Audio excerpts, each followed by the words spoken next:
All right, now, everybody. Quiet, listen to me. We're going to start a show. Now, some of you people have been with me before. You know it's going to be a tough grind, but we're going to have a show.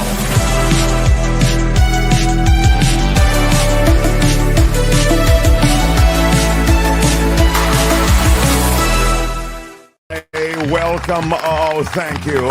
Folks, please, your recorded applause is so incredibly generous. Thank you. It's like being at the Tony Awards last night. I really do love it. You know, all right. Let's hear it for the ICE agents in town. Anybody?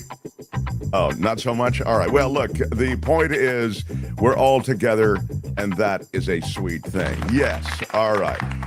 Kim is here. Kim, how are you? And so is Tony. Thanks, Tony. And we are loaded with information and with important components of this show that I think will take us through a pretty fast-moving and information-filled couple of hours. I have Gary Dietrich at the bottom of the hour. I think he's in motion today, so we're actually going to join him on the road.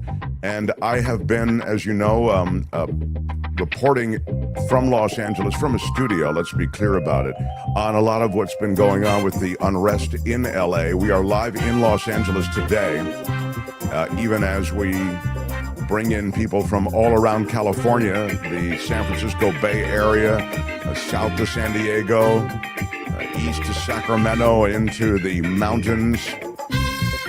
And California is only where we begin. We encompass the entire country and the entire world, and particularly those of you in the USA. I would mention that a lot of the dance that's being done in Los Angeles, both the dance that started on Friday with the flex on the part of ICE, and then the presence of the National Guard, and the way in which the National Guard has been commandeered by the President of the United States, Donald Trump, all of that is a preview, and this is something that Newsom actually talked about in an interview. I'll share it with you. This is a preview of what you will find and what you will see in months to come across the country. The instability and the unrest is a feature, not a bug, of this administration. This administration, we talked about it before, and those who've watched this show for some time know that I think we have appropriately x-rayed this administration from the standpoint of strategy and policy.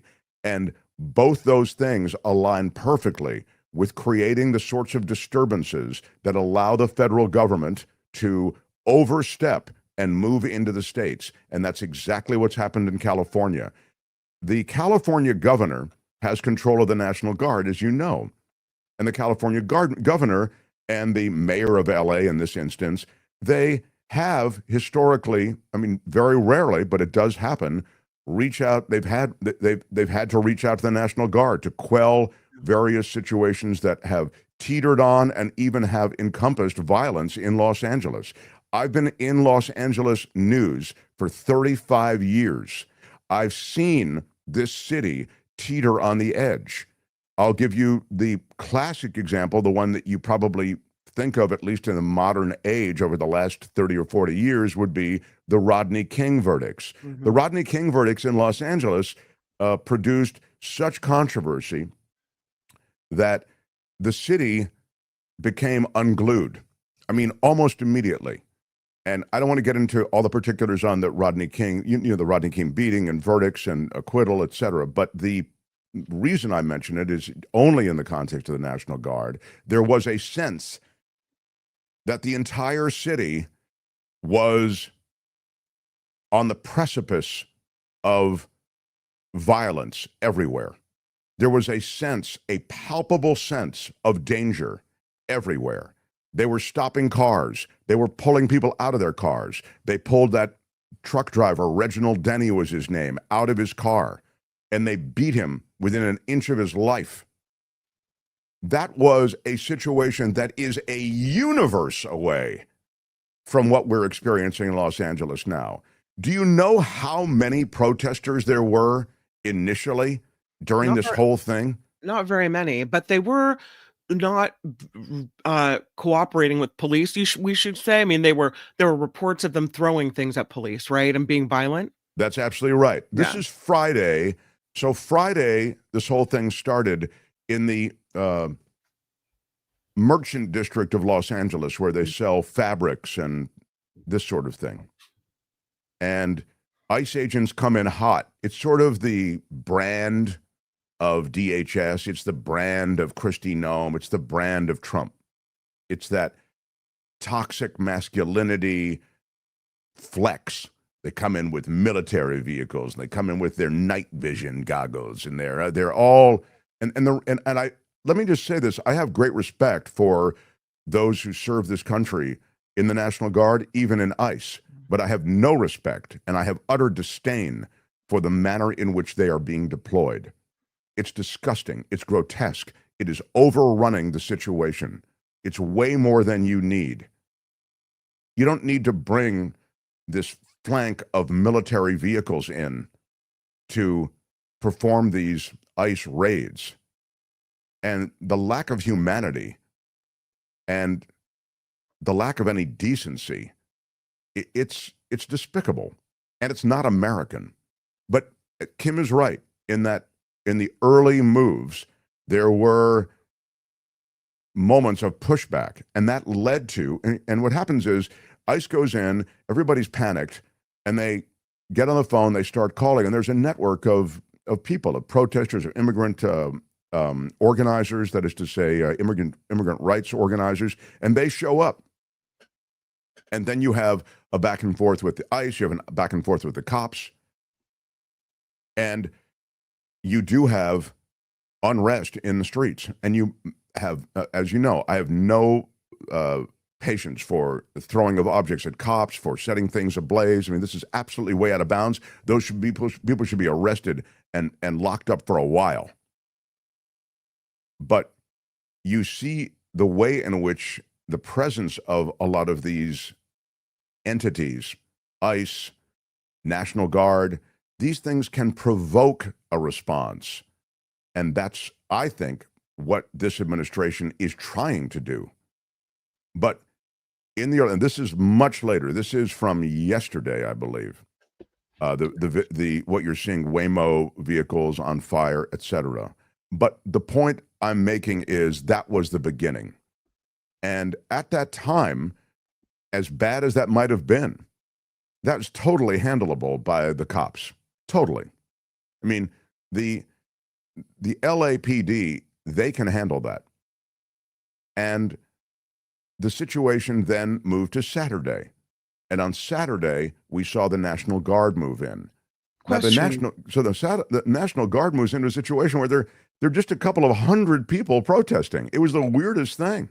How does it usually happen? Isn't it the police feel overwhelmed, they call the mayor calls the governor calls the National Guard? Is that usually the protocol?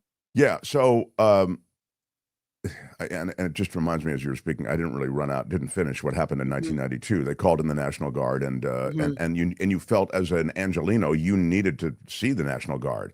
You needed these streets to be cleared. You needed this violence to be quelled, and you needed the National Guard to do it. That was in 92 after Rodney King, the Reginald Dunny incident where he was pulled out of his truck, etc. Now, what was your question? So typically, yeah, the mayor can put out a request and the governor can put out a request, but the mayor can put out a request to the governor and the governor can send in the National Guard. You don't need the feds at all, okay? The governor can reach out to the president if the National Guard is needed, and that has happened in the history of LA, but it hasn't happened since 92. There was a National Guard presence in 2020 during the George Floyd riots, but I don't believe we saw much of I think we saw a presence on the part of the National Guard, but apart from that, I don't recall any incidents with the National Guard. So I thought Donald Trump was supposed to, quote, stop a war in a day, not incite a civil war. Will we have martial law in time for the tank parade Saturday? It's from Luis. Way to go, America, he says. Yeah, I mean, this is clearly something that reflects a desire on the part of Donald Trump to stir the pot and also to take on California. I think you're going to see some of this in blue states and blue cities. I actually live in downtown LA, right down the street from the crazy S yesterday. I just stayed inside all day watching live coverage from a few blocks away. Trump caused this, says Trevor Starr in Hollywood. Let me take a second to hear from public officials who I do think contextualize this well. Peter says, I hear there was something about them sending in the Marines. And again, this is all designed to put everybody on edge, Peter, and you're right. There's talk about the Marines. There's talk about if we need to, we'll send in the Marines. This is why I wanted to mention these other incidents. This is not a city that's teetering on the edge of anything. There is not chaos in Los Angeles. In downtown Los Angeles, there is serious unrest and a volatile, dynamic situation that does teeter on chaos. I mean, I'm not going to pretend that when you start sending these Waymo vehicles up in flames and police cars are being vandalized, whatever, that's no big deal. That is a very big deal. And that does have to be clapped back on hard by law enforcement. But it's not clear that the National Guard is needed. And the presence of the National Guard does further inflame things. So if you talk about bringing in the Marines, I mean, again, it's just overrunning. And the last thing I'll say on this, because you'll remember during the Trump administration season 1, when he was in his first 4 years, how he sent troops to the border to handle the caravan. Do you remember the caravan of people coming up from the south? He sent American troops, military troops, to the border during that time. And the reason I mention it is you realize in that move, once again, another military flex, they love those, the troops are a prop to him. They are a theatrical prop, and he uses them politically. The one thing you need to remember with Trump, and you know this through the readings of David K. Johnston's work, you also know it from just having experienced so much of Trump, the theater of everything is associated with the politics of everything. Politics is the most important thing with Trump, us versus them. Once the politics is taken care of, then he takes care of enriching himself and all the other transactional deals that he makes. But what I'm getting at here is that the mention of the Marines, and even in this case, the National Guard, they are props. And that's objectionable to me. These are men and women who serve, and they serve with a laudable goal to help their country at times of need. They're not here to be theatrical props for politics. And so during Trump's first term, when he sent those troops to the southern border, I called it out. I called it out for what it was. It's theater.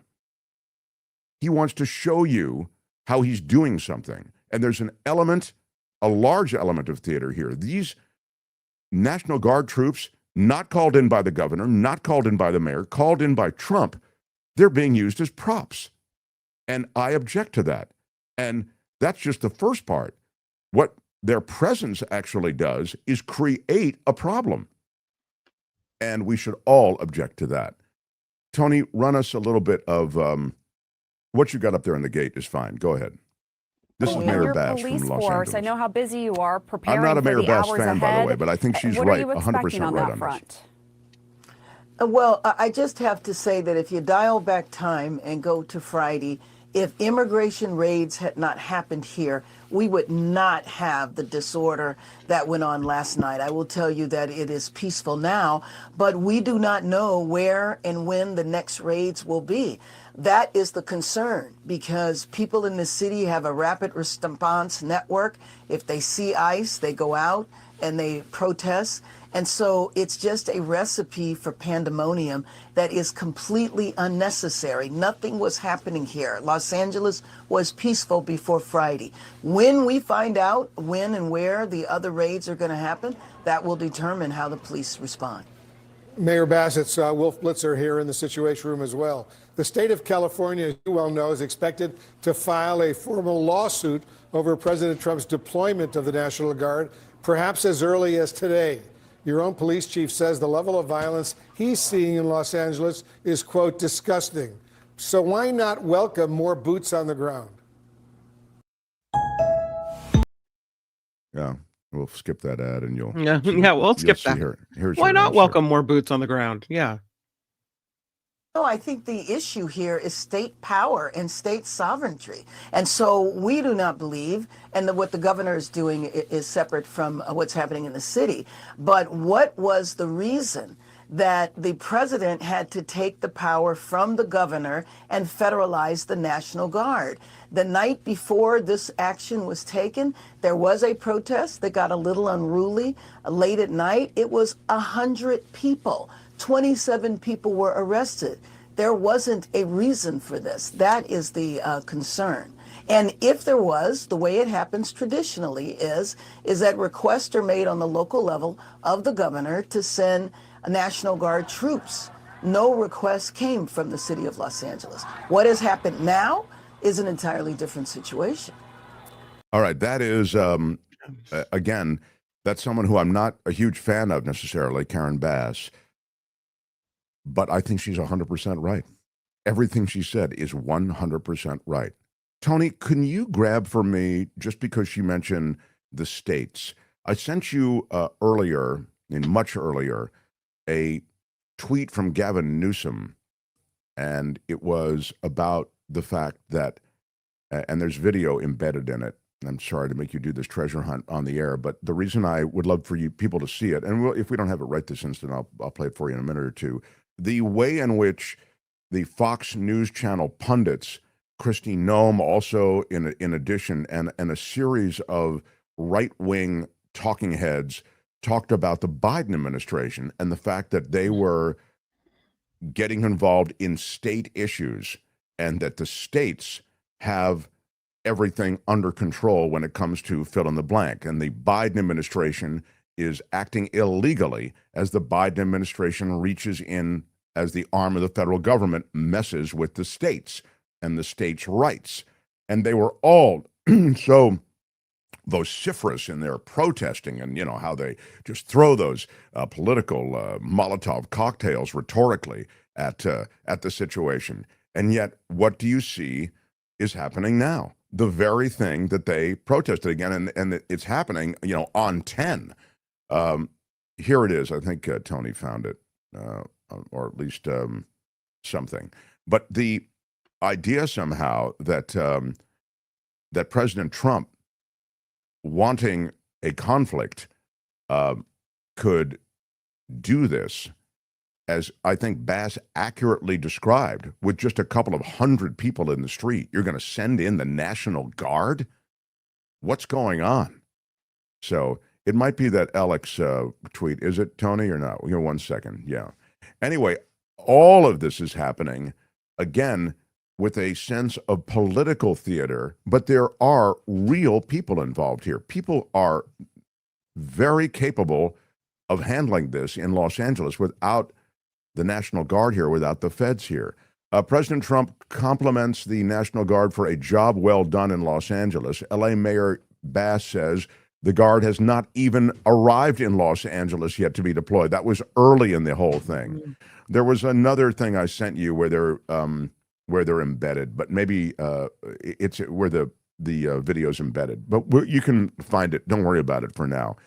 Anyone who thinks this isn't all orchestrated, we are in for a long 4 years. Surfin' Tumbleweed says that, and I think Surfin' Tumbleweed is right. You're seeing the tip of the spear. That is Los Angeles. But this is, as I was saying at the very beginning of the show just a few minutes ago, this is the dance we're going to be doing.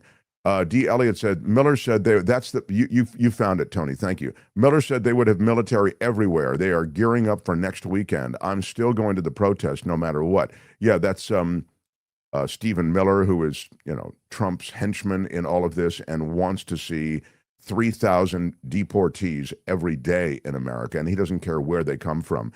Here, though, is what I was speaking of. Again, you've got the federal government coming in, bigfooting the governor of California and the Los Angeles mayor, who are not only staying quiet, not staying quiet, they're saying, don't send any troops or the National Guard to Los Angeles. We have this. This is the message they are sending. Trump sent them anyway. And this gets to the fact that the federal government is bigfooting in a state and local issue, something that supposedly is absolutely anathema, absolutely outrageous to the GOP and the right. Don't take my word for it, take their word for it. Look at this.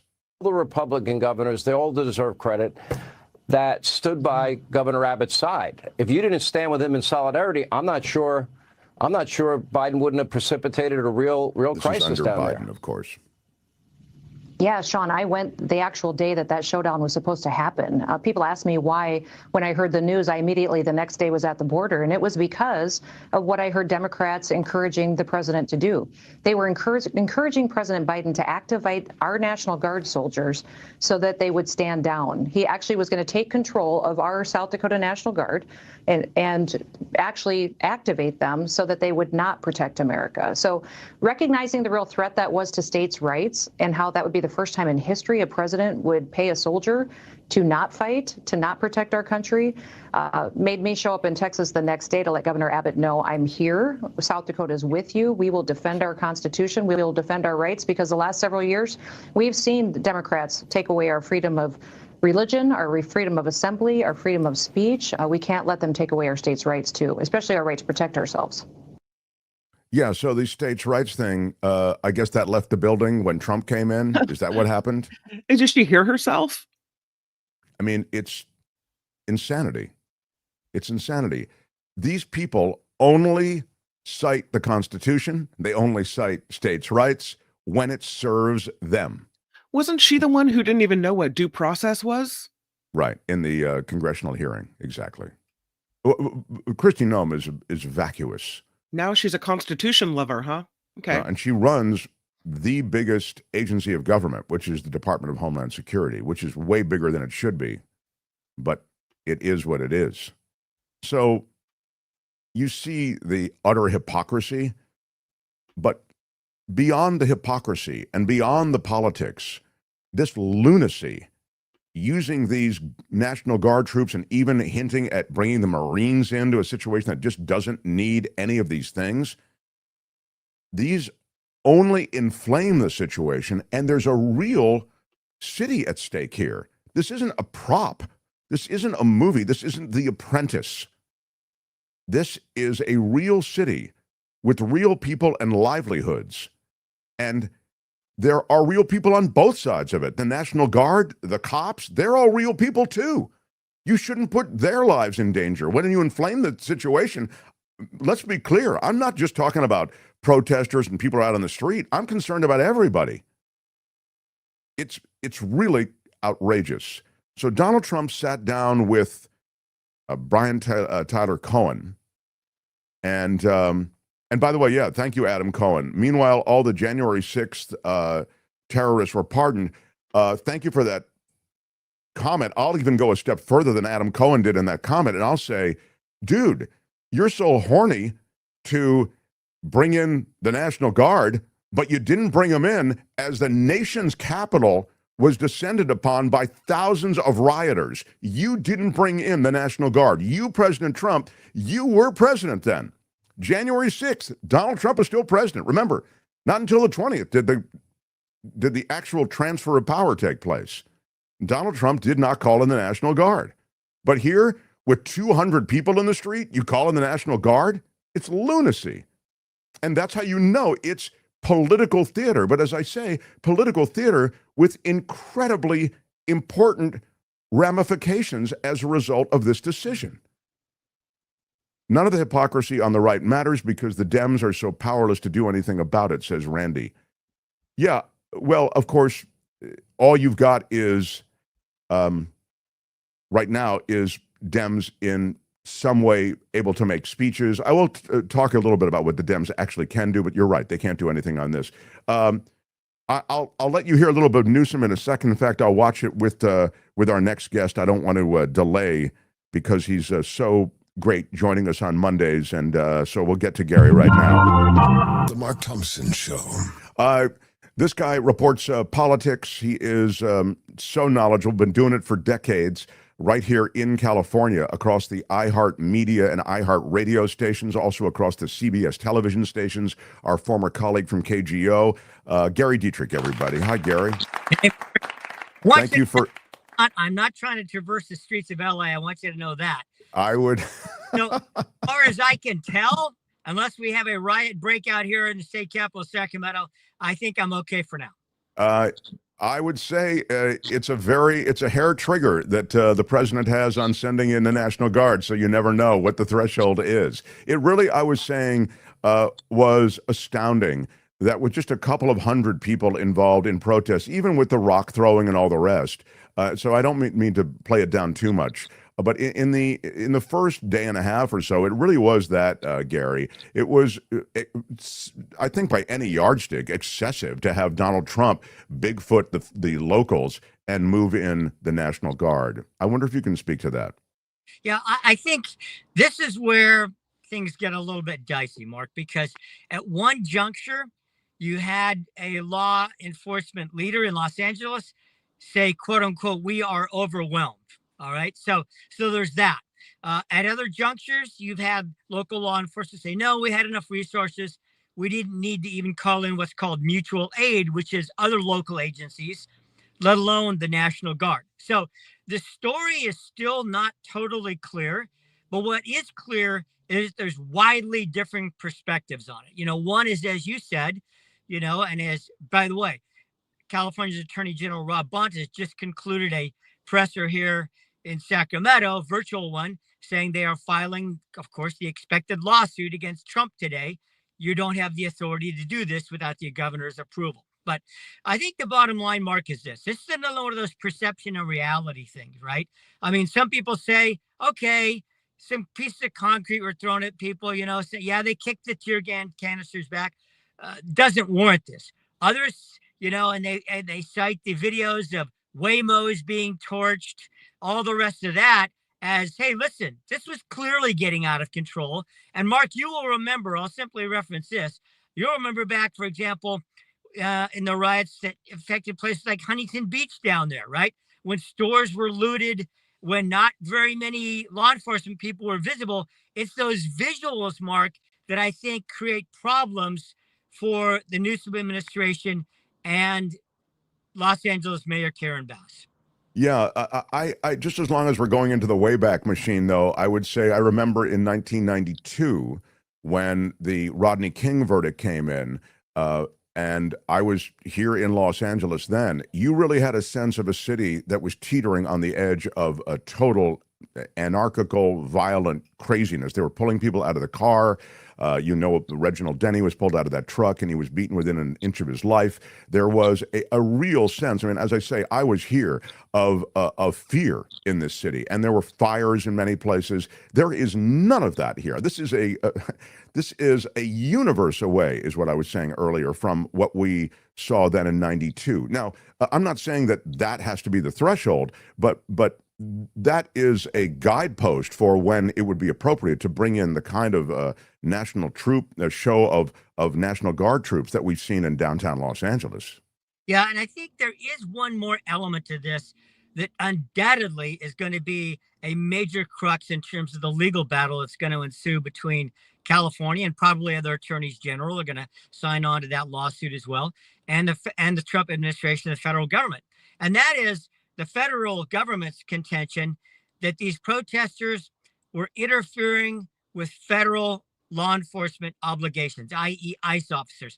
That's an element, Mark, that we didn't have, for example, in the Rodney King riots, right? I mean, they were basically the rioters were going after, Korean store owners and things like that. This is, I think, going to be the challenge for Bonta and the others, is you cannot legally and lawfully interfere with federal law enforcement officials. And that is going to be was that happening or not, I think is going to be a real crux in this whole legal part of this mess. That's a great point. I hope everybody took in what Gary just said. That's a great point. And as you say, that is an element that wasn't present even in some of these other incidents that have affected Los Angeles. I wanted you to take a look at Newsom in comments last night, as he was, or I think it was last night, as he was talking about the decision to bring in the troops on the part of Donald Trump. Go ahead, Tony, if you run it, please. What he wanted. This is what he intended by illegally acting to federal. The National Guard need to come into California? Of course not. He flamed the fires.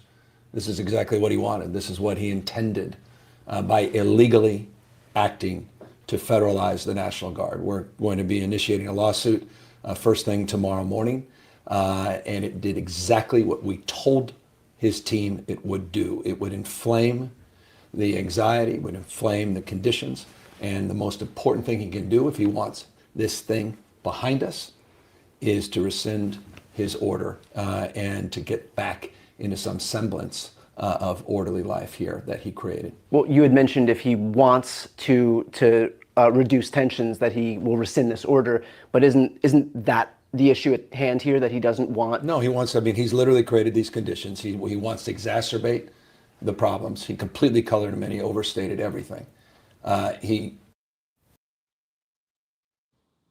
Yeah. So, you know, on some level, I see the prop that Donald Trump is using the troops as. And I say that, and I hearken back, and I was mentioning this to folks before, to his first term when he sent troops to the border to meet the caravan, you know, a bunch of T-shirt clad guys who have, you know, walked a jillion miles to get to the border. They're barely making it. They need water and whatever. And you send the military down there. Remember, it was Christmas time.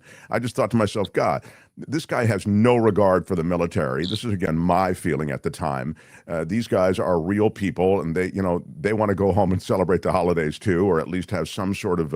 Instead, they're being used as a prop to go to the border. On Friday, as this thing started to build, and then on Saturday, as National Guard was sort of brought into positions, I thought to myself, gosh, again, leaving states' rights out of the equation, I just see them being used as a prop again. I like what you said, which is, well, you can interpret this situation as the beginning of a much bigger thing, and it needs some kind of outside help. Or you could see it the way I see it, which is, you know, it's Trump trying to stir the pot. Yeah. Well, I'll tell you, I think all of us, I would hope, I assume all of the reasonable folks in your audience, Mark, would agree that whether it be local law enforcement, California National Guard, and of course, there's been talk now over the weekend, would 500 Marines be activated? I think we're probably a couple steps away from anything like that. But what is concerning, and I think is also going to be a problem for Bonta in the lawsuit, is there were local law enforcement individuals, apparently some of them with fairly significant injuries as a result of the conflicts. And that also is going to be used by the Trump folks as, again, evidence for, look, things were spinning out of control. I mean, apparently, and Mark, you're right there in the middle of LA media, so they're covering this obviously 24/7 nonstop. But apparently, right, chunks of concrete thrown off of overpasses at law enforcement that caused the law enforcement to have to retreat underneath the overpass to try to get safe. I mean, there's all those kind of things. All of that video, all of that evidence, all of the hospitalization records for those law enforcement people that apparently were injured, that's all going to be part of this. And so this is not going to be, I think this is one of these situations, Mark, to be really honest about it, it's going to be not very black and white, right? I mean, it's going to be, well, you know what? Yeah, law enforcement people were injured. Yeah, these guys, that maybe they were interfering with ICE. I mean, that's where this is going to become sticky. There you go.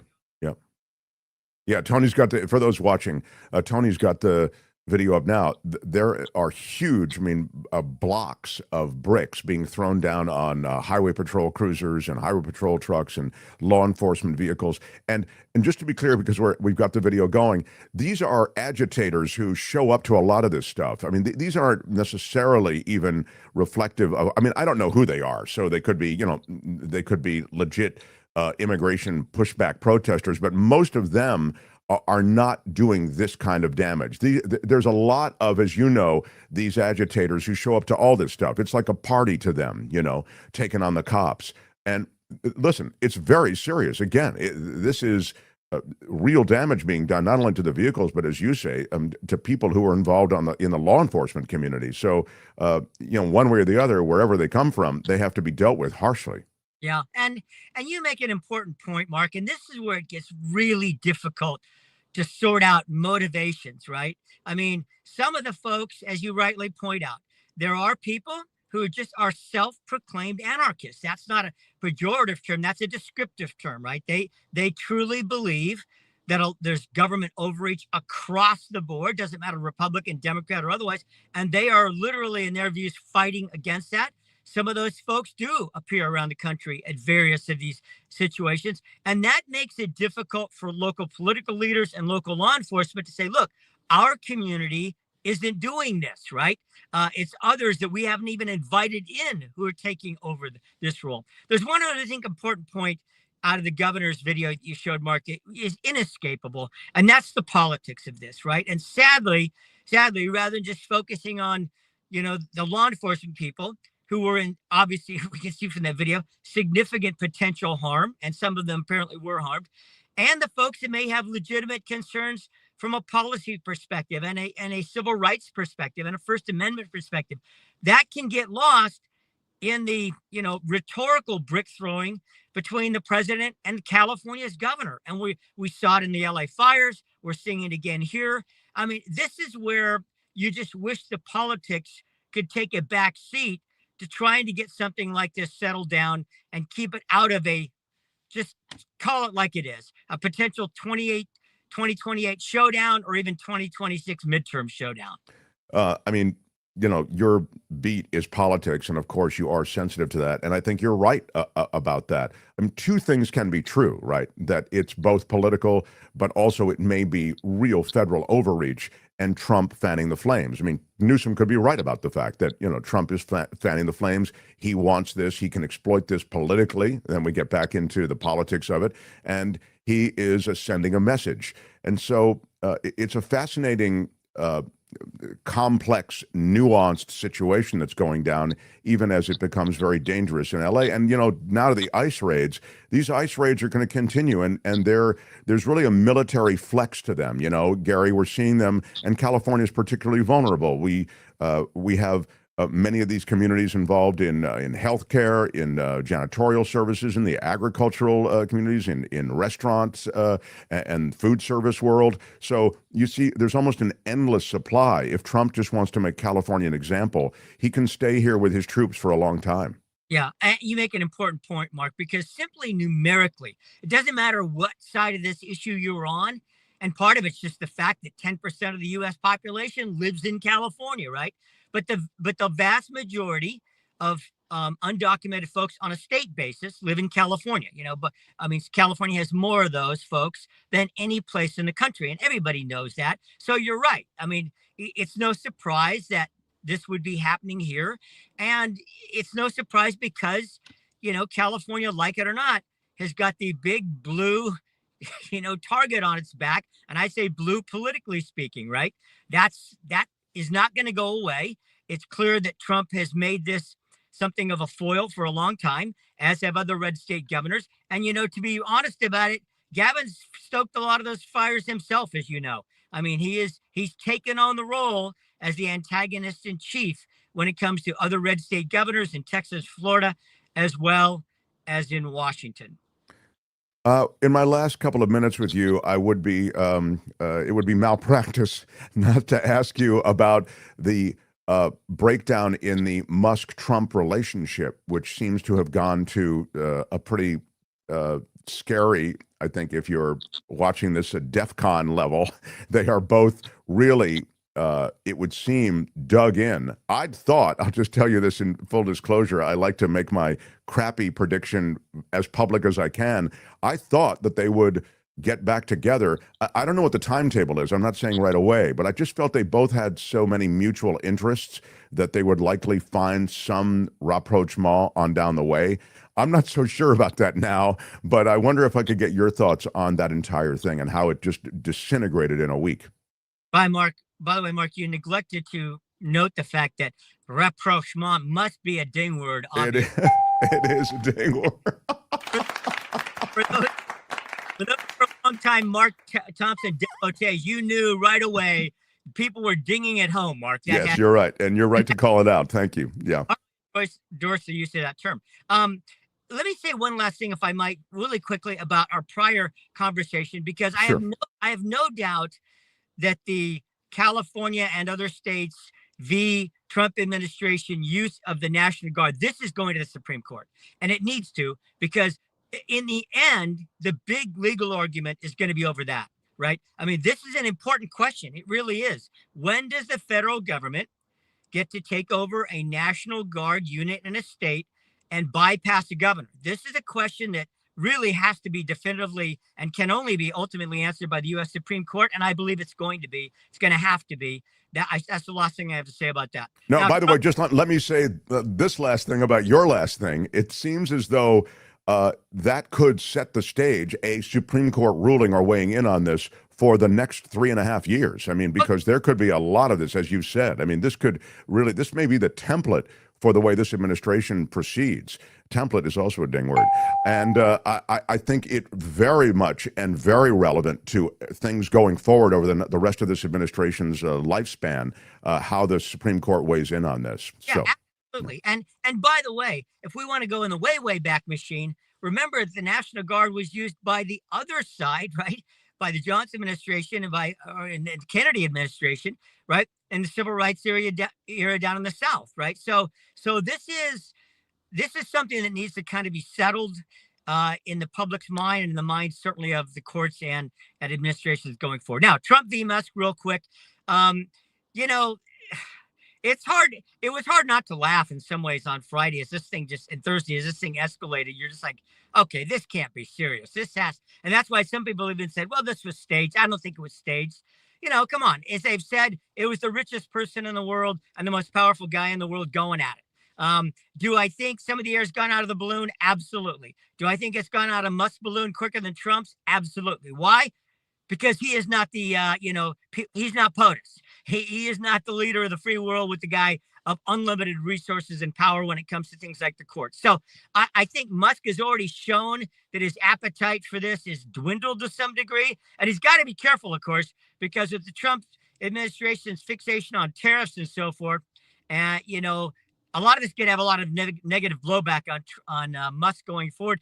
Do I think he's going to stand down his Dragon rocket and not take people back and forth to the space station? No, because I think he really does want to get as best he can as close to Mars as he can get in his lifetime. So I think a lot of that was just bluster.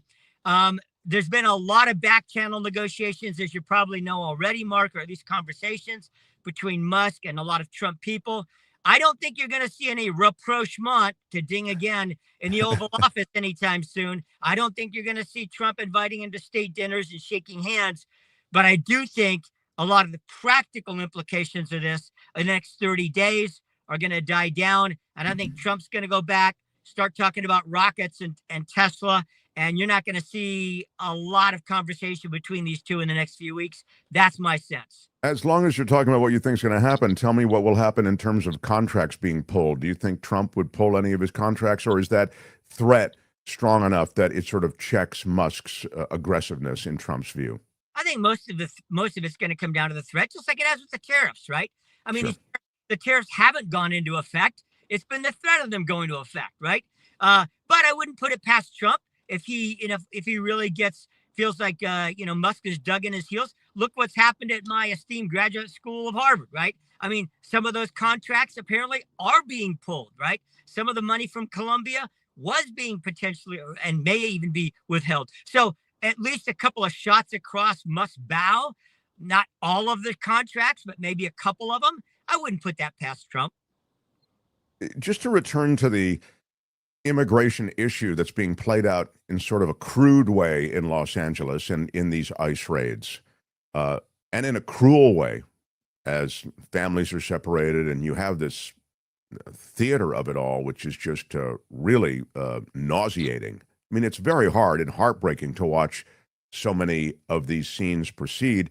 And I think they're deliberately being done in a high-profile way. That's the reason local news is contacted. That's the reason Dr. Phil was there. They're trying to do everything in as high-profile a way as possible. There are multiple reasons for this, but they are advertising, in effect. And they're literally advertising, as you know, on television and radio, the job they're doing and get out of this country while there's still time before we have to arrest you and deport you.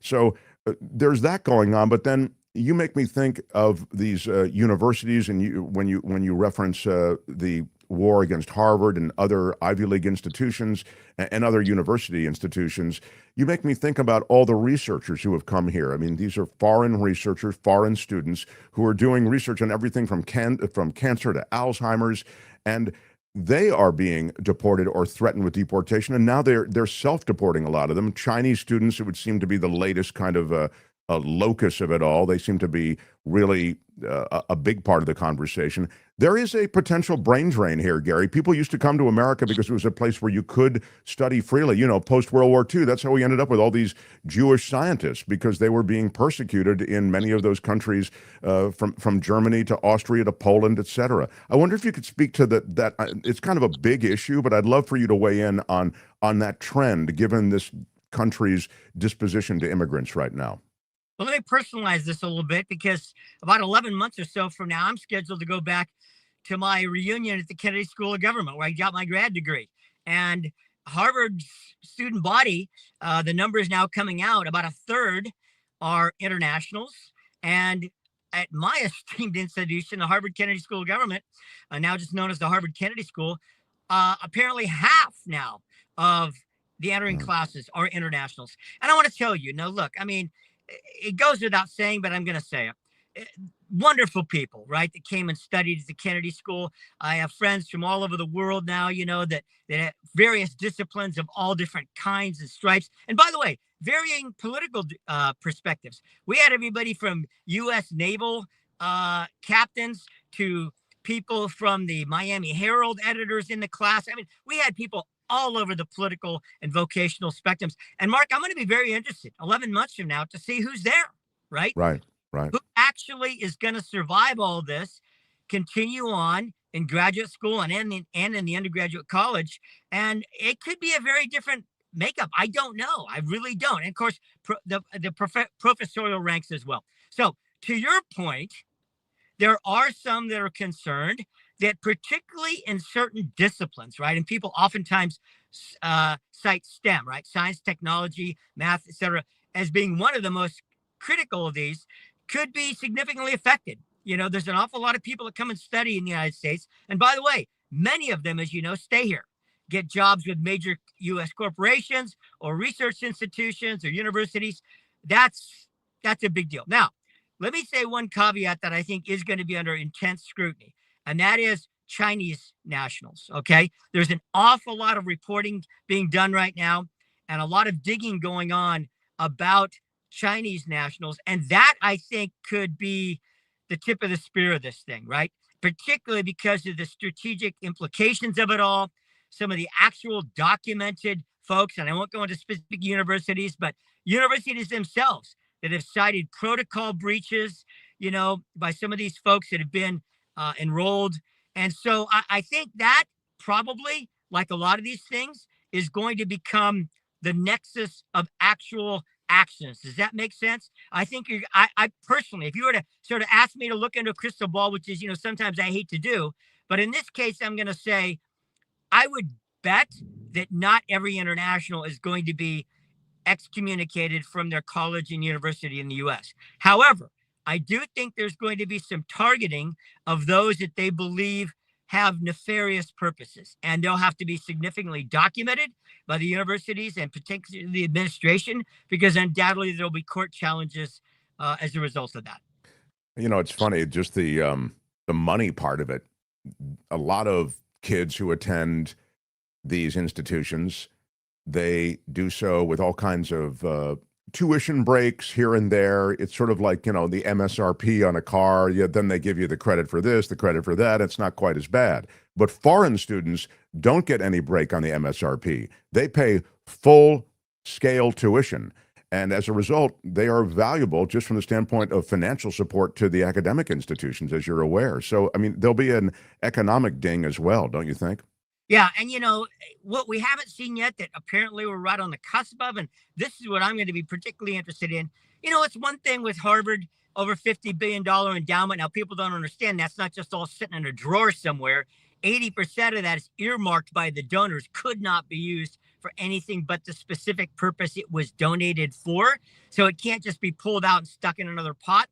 But what I'm really interested in and perhaps more concerned about, Mark, is public institutions. For example, questions being raised in the last week or two about whether institutions like the University of California, the largest public university system in the world, and its sister system, the California State University system, there's been talk in the Trump administration of withholding funds from those public systems.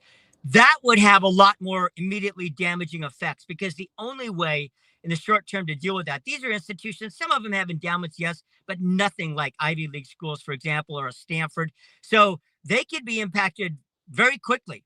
And it would be on the course on the state to backfill that. Here again, we go back to political wars between a Trump and a Newsom and the California legislature. It'd be incumbent upon that public entity, a legislature and a governor, to backfill those immediately, because it's not easy to raise those kind of funds in the, in the billions with a B, to make up for that in the short term. That's such a great point. I didn't think of the state side. This is just in, and I would love for your comment real quick. Nobody talks about all the other foreign illegals we have, says Phineas. Trump doesn't pick on the Asian, Indian, Middle Eastern. Since when did the Hispanics cause 9/11, by the way? I think this is only partially true, Phineas. I think the ICE raids, are primarily concerned with the Latino community, but the travel ban and that's affecting some of these other ethnicities that you're referring to in your comment. I wonder if I can get a comment from Gary, though, on that. What do you think, Gary? Real quick, I'll say there are, now there's, of course, an attempt to document some of the actual folks that had criminal convictions or, who are ICE was after. And some of those are, by the way, Asian folks and others. So it's not just limited to Latinos. In California, of course, you have a large Latino population writ large, whether undocumented or not. So they get a lot of the attention. But if you start digging down and drilling down to the numbers, Mark, and I think this is going to be important to do over the next few months, there's a lot of folks who've crossed the border illegally into the United States, many of whom, and sometimes ICE will cite this, sometimes not, from dozens of different countries, right? Sure. Including China, including Middle Eastern countries, including African countries. So truly, it is a global issue. It is not just a north-south border issue. So generous to join us from the road. You can find Gary Dietrich on iHeart Radio and on the CBS television stations and here on Mondays. Thank you, my friend. Appreciate it. Of course, Mark. Have a good Gary Dietrich, everybody. Bravo. I should mention, we're lucky. Gary Dietrich has a segment that's sponsored by Bill Campbell at Remax Gold. If you're relocating into or from Northern California, you got to get in touch with Bill Campbell, highly respected real estate professional. I hope you contacted him if you're even thinking about selling, buying anything in Northern California. Remax Gold and Bill Campbell can do the job for you. Call or text Bill, okay? Bill Campbell's number is 530-448-7474. 530-448-7474. Tell him you heard about it here on the show, and he'll help you out. Bill Campbell at Remax Gold. I've told you it's never easy being in this business. The Mark Thompson Show. We are dealing with the situation in Los Angeles. We are in Los Angeles right now, and can give you the story here. And basically, for the moment, I'd say the violence has been quelled. The throwing of stones and the burning of vehicles, that seems to have receded in the light of day. Isn't that right, Kim? I mean, you are watching this even minute to minute more closely. Yeah, it seems that they have a handle on it. Yeah. I did want to play a little bit of the Newsom interview. We played it with Gary, didn't we? What was the... we played the Newsom interview, and I played Karen Bass.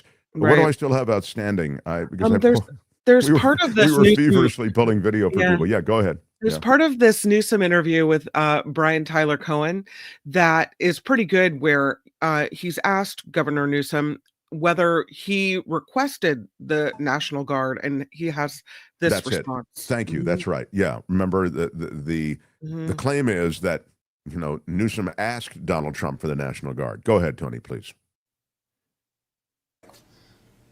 In serious moment. I mean, this Human guy, these guys, it's just it's the band of misfits Yeah. I mean, it really is. This is serious. People's lives are at stake. The reputation of this country is at stake. Great American cities and states. It's not just, this is a preview for things to come. This isn't about LA per se. It's about us today. It's about you, everyone watching tomorrow. I promise you. I mean, this guy's unhinged. Donald Trump is unhinged right now. And this is just another proof point of that. In your last conversation with Donald Trump, which I believe was in the last 24 hours, how did that conversation go? What did you say to him? What did he say to you? He never brought up the National Guard. Stone cold liar. Said he did. Stone cold liar. Never did. Didn't even really want to talk about LA. Wow. That's where things stand now. Yeah. You know, it's interesting. You can look at Newsom the way Dietrich does, which is really smart and politically minded. That's his world. And you can see the politics of what Newsom says. But as I've suggested, it can both be politics because politics underpins a lot of things. And it can also have the additional virtue of being true, you know, what Newsom is saying. So we'll have to see how things shape up in LA. But these ICE raids, they provoke response. And the way in which the ICE raids are conducted provokes response. That's why I was talking about the militarized nature of their presence. They come in hot. They come in an extremely intense manner that's designed to shake up the community. It's designed to create fear in the community, and it does. The lawsuit has been filed today by Governor Gavin Newsom and our state attorney general, Rob Bonta, against the Trump administration. They say that the president violated the 10th Amendment and federal law in deploying the troops during the immigration protests in Los Angeles.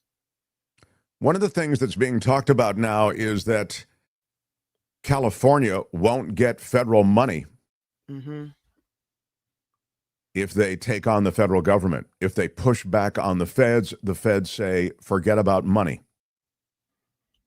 And the pushback to that is, well, if you push back on us that way, we'll push back on you additionally by not sending you tax money. We send in California way more money to the feds and to the federal government of the USA than we receive in California. And if you look at the states across the board, there are many red states, as you're well aware, Mississippi, Louisiana, Arkansas, Oklahoma, et cetera. They all get more money from the feds than they send to the feds. So California is supporting, if you want to think of it that way, with our tax dollars, a lot of these welfare states. Again, that's just to frame it in that way. It's been that way for a long time. So Newsom's saying, great, you don't want to send us the federal money that we legitimately pay in to help keep coming to California. Again, at a deficit, we send you more than you send us. We won't send it to you anymore. That was, again, sort of in that threat, the same kind of threat that Donald Trump makes in a lot of these off-the-cuff remarks. The U.S. Treasury Secretary, Scott Bessent, warning now that he would be guilty, Governor Newsom would be, of criminal tax evasion if he withholds the state's payments to the federal government. Gavin Newsom is threatening to commit criminal tax evasion, Bessent said. His plan, defraud the American taxpayer and leave California residents on the hook for unpaid taxes. Bessent says, I am certain most California businesses know that failing to pay taxes owed to the Treasury constitutes tax evasion, and they have no intention of following the dangerous path that Governor Newsom is threatening. The comments came after, again, the Gavin Newsom post on Friday that California pays the bills for the federal government. We pay over $80 billion more in taxes than we get back. Maybe it's time to cut that off, Donald Trump, said Gavin Newsom. So I have a question about how that would even be possible. If California withheld federal taxes, would it be done at the state level, or would we all be urged just not to pay our federal taxes? No, How does that work? It would be It will be at the state level. I presume I'm chuckling because you make a good point from a I don't practical know. matter. As a practical matter, I don't know how it works out. And then are we all at risk of arrest then? Right. Like, how does I that think work? we pay our money in, and Yeah. and then if they don't send it to Washington, that isn't our problem. Mhm. But it is a Until the National Guard fact. comes back, and then we have a problem.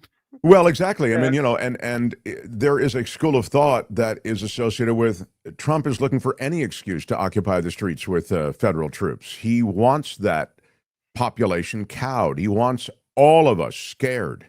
He wants any critical voices silenced. All of these things do seem to check out. I'll remind you of what happened during the George Floyd protests. Right across from the White House, there's a place called Lafayette Park. You can see the White House from Lafayette Park. It's a stone's throw, almost literally. And protesters gathered there, and they spilled over into the adjacent street.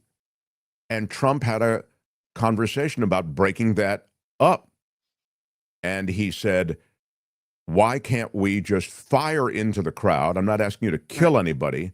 I'm asking you to just injure people, shoot them in the legs.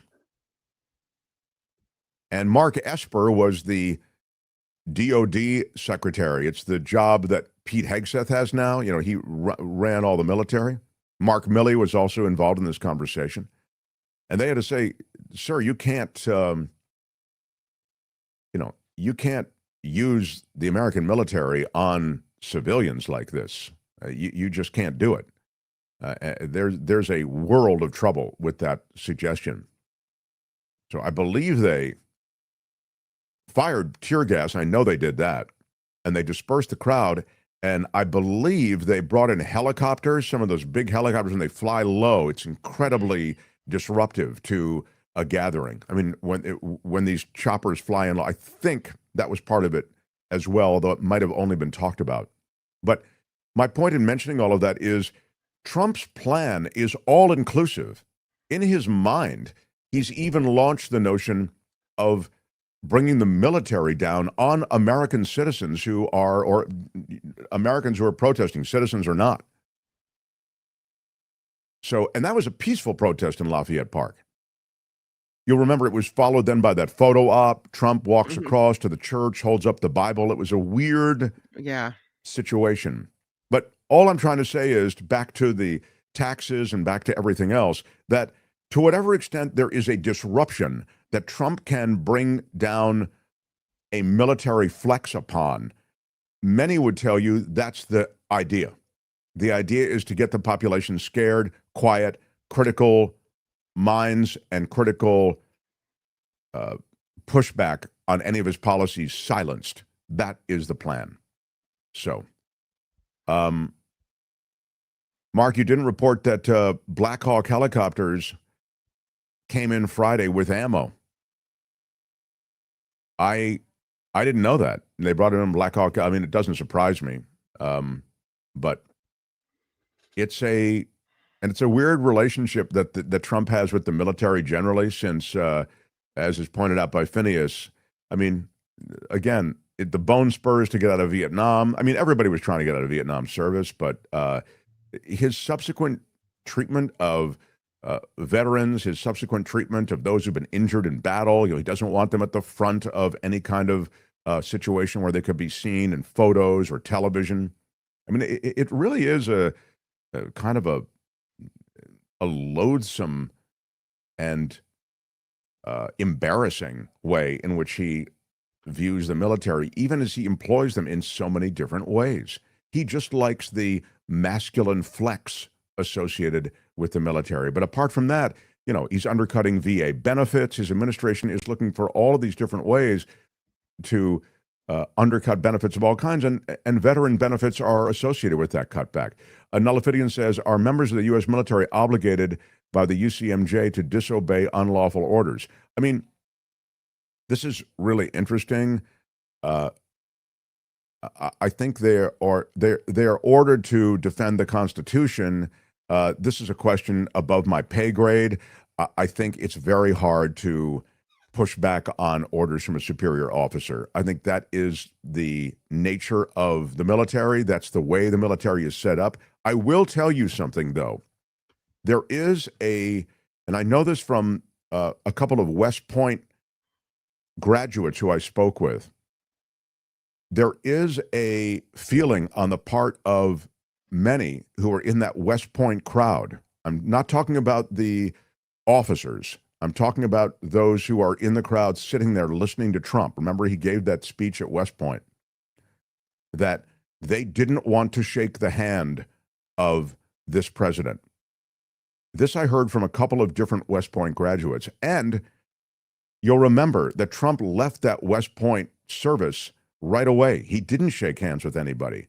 And it was floated here on this show, I think in the chat, that the reason he left was because he had been given word through his aides that the cadets wouldn't shake his hand, a whole chunk of them, and that would be embarrassing.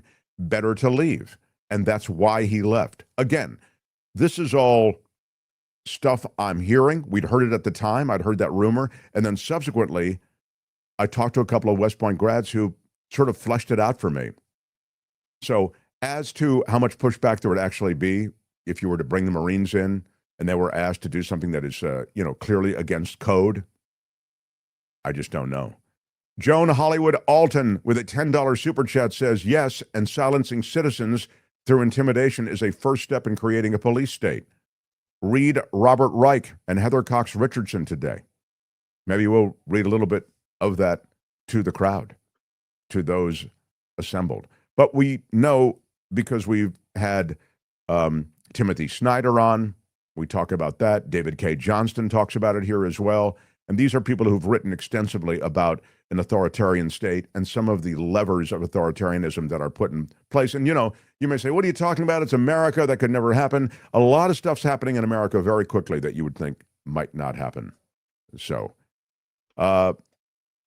Kim, I feel as though I probably should take a quick news break with you. Mm-hmm. And on the other side of the news, I'll pick up some things that we have sort of left on the table, including a couple of important contributions. $4.99 super chat, by the way. This is the social version of tariffs. Create a crisis that didn't previously exist, create mass chaos, and claim you are solving the problem that you created. That's from Luis. I think that's a very, very well stated. That's why even, you can argue, hey, Mark, you got to get rid of people who are in this country illegally, overstayed their visas, whatever it may be. There are many ways to do it.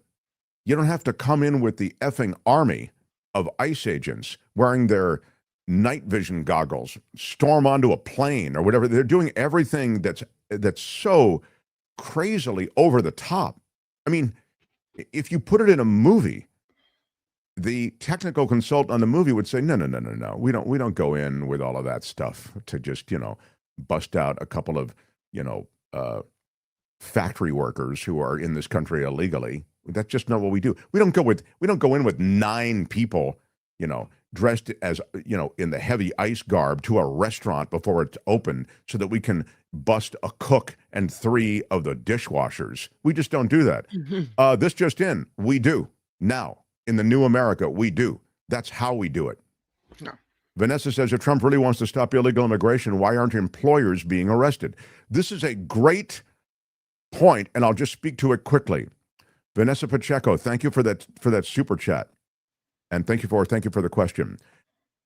When they were crafting legislation regarding immigration, I know something about this because my father was instrumental, I should say, in instituting a lot of the reforms that were associated with immigration. This is back in the 80s, okay?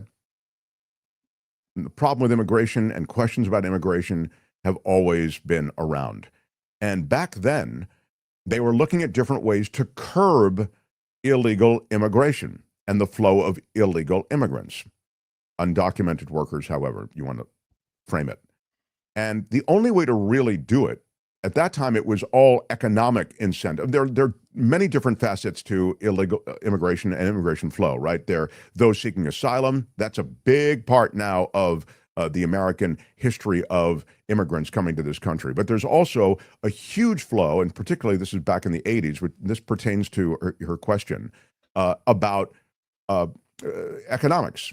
Many people coming here because there were economic opportunities, right? We needed their work.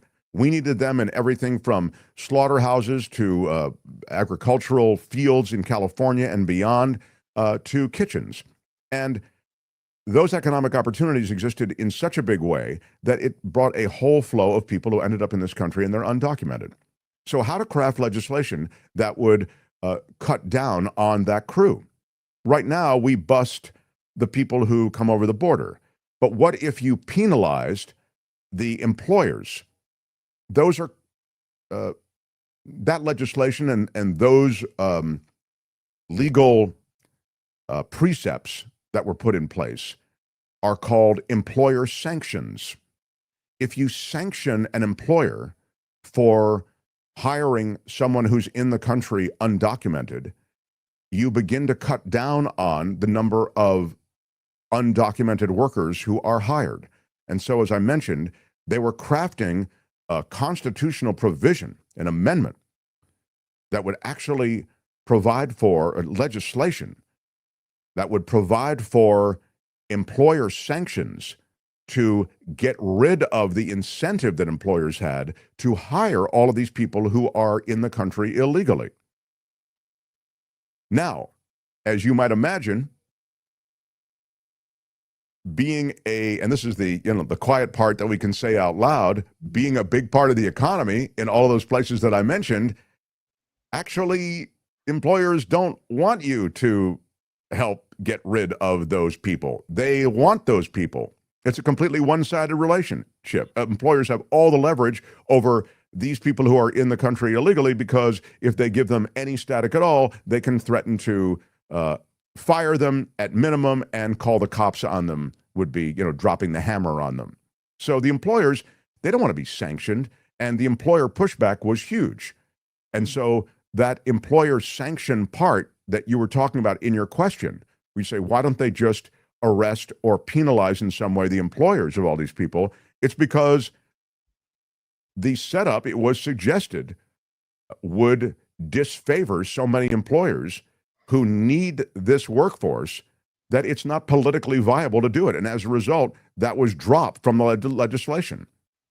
Vilma says, people have a right to go to dinner, to go to stores, to go to school, and to worship without becoming part of an ICE operation. And yes, you're right. I mean, it used to be that some of those places you mentioned, school, places of worship, they were protected. Thank you for the super chat, Vilma, but now no longer. Yeah. I guess it could be said, the argument to Vilma's comment is, well, no, they don't. If they're here and they're not supposed to be here, then they don't have the right to go to dinner, to go to stores, to go to school because they're here illegally. They're not supposed to be here. Right? I mean, I can hear the argument on the other side where these peaceful people are here and they're going about their lives peacefully. They're not causing any trouble. They're not the criminals that we were told were the first to go. And here they are being rounded up. I don't know. Yeah, the only thing, I think Kim makes a good point. The only thing they have a right to is due process. That's the only thing they have a right to. You could be that, look, love it, wish they could, have a great time going to school, going to stores, etc. But the reality is the only thing they have a right to is to see a judge and to be there and to say, hey, here's my situation. Increasingly, the economic opportunities that many sought and continue to seek, they're being supplanted by the asylum claims, right? That's the big thing now. I came here fearing violence, fleeing, etc. Gregory says, Mark, it's called the Hegelian dialectic. In other words, fix what you broke. Yeah. Well, it's found its moment, if that's what it's called. Right. Romania Animal Rescue, I want a quick shout out to you. Thank you for the super sticker. Romania Animal Rescue, they are big shout out. Quickly assuming, I don't want to say yet HOF, but I would say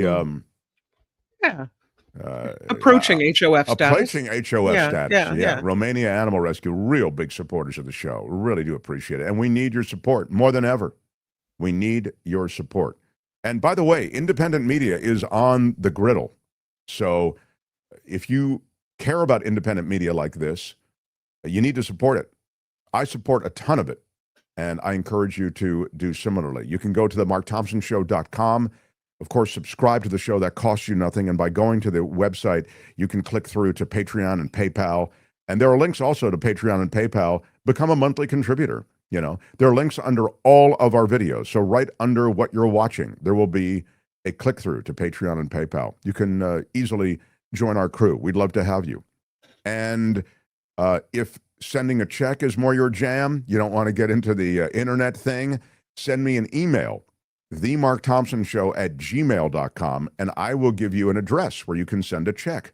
themarkthompsonshow@gmail.com. You have to put the in there. themarkthompsonshow@gmail.com. Send me an email. I'll send you back an address, and you can send us a check. All right?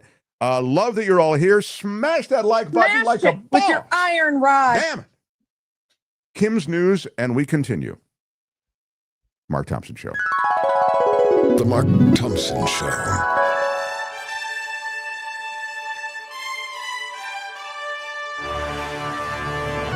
On the Mark Thompson Show, I'm Kim McAllister. This report is sponsored by CoachellaValleyCoffee.com.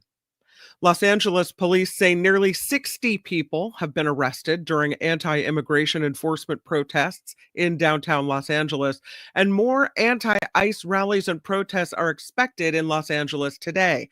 The LAPD says, again, nearly 60 people have been arrested so far. CHP making 17 of those arrests after protesters closed down the Highway 101 freeway Sunday. Several vehicles were set on fire. One person arrested Sunday allegedly threw a Molotov cocktail at an officer. Hundreds of Marines, U.S. Marines, on standby as tensions rise between protesters and law enforcement in Los Angeles. The U.S. Northern Command says 500 Marines are prepared to deploy if necessary to augment and to support the Defense Department. It follows President Trump's order to activate about 2,000 California Army National Guard troops because of unrest over these ICE raids. The governor of California criticizing President Trump over threats of arrest. Today, a reporter asked Trump if border czar Tom Homan should arrest Governor Gavin Newsom over the anti-ICE demonstrations in Los Angeles. And Trump said, "I would if I were Tom. I think it's great." Newsom responded, posting, "I don't care if you're a Democrat or a Republican, and this is a line we cannot cross as a nation. This is an unmistakable step toward authoritarianism." That from the California governor.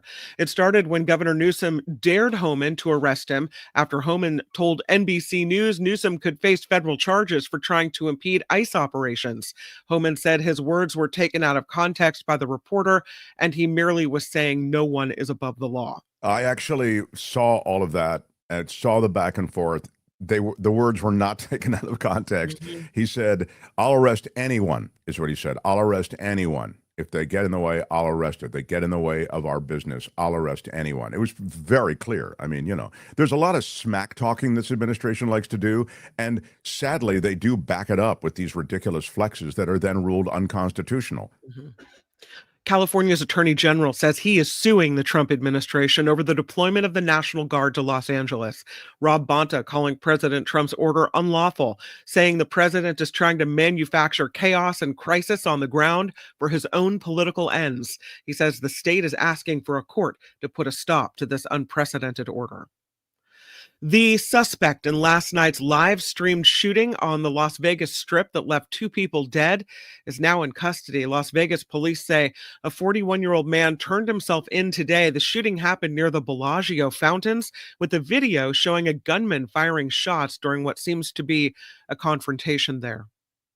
U.S. trade officials are meeting with their Chinese counterparts in London today. The talks aimed at resolving an ongoing trade dispute between the world's 2 largest economies. U.S. Treasury Secretary Scott Bessent, Commerce Secretary Howard Lutnick, and Trade Representative Jameson Greer are representing the United States during this meeting with China's Vice Premier, who is Beijing's lead trade negotiator. So that underway right now.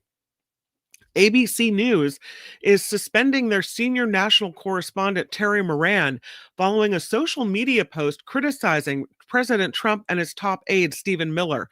Moran called Trump and Miller world-class haters in the since-deleted post, saying Miller is richly endowed with the capacity for hatred, while Trump's hatred is only a means to an end, and that is his own glorification.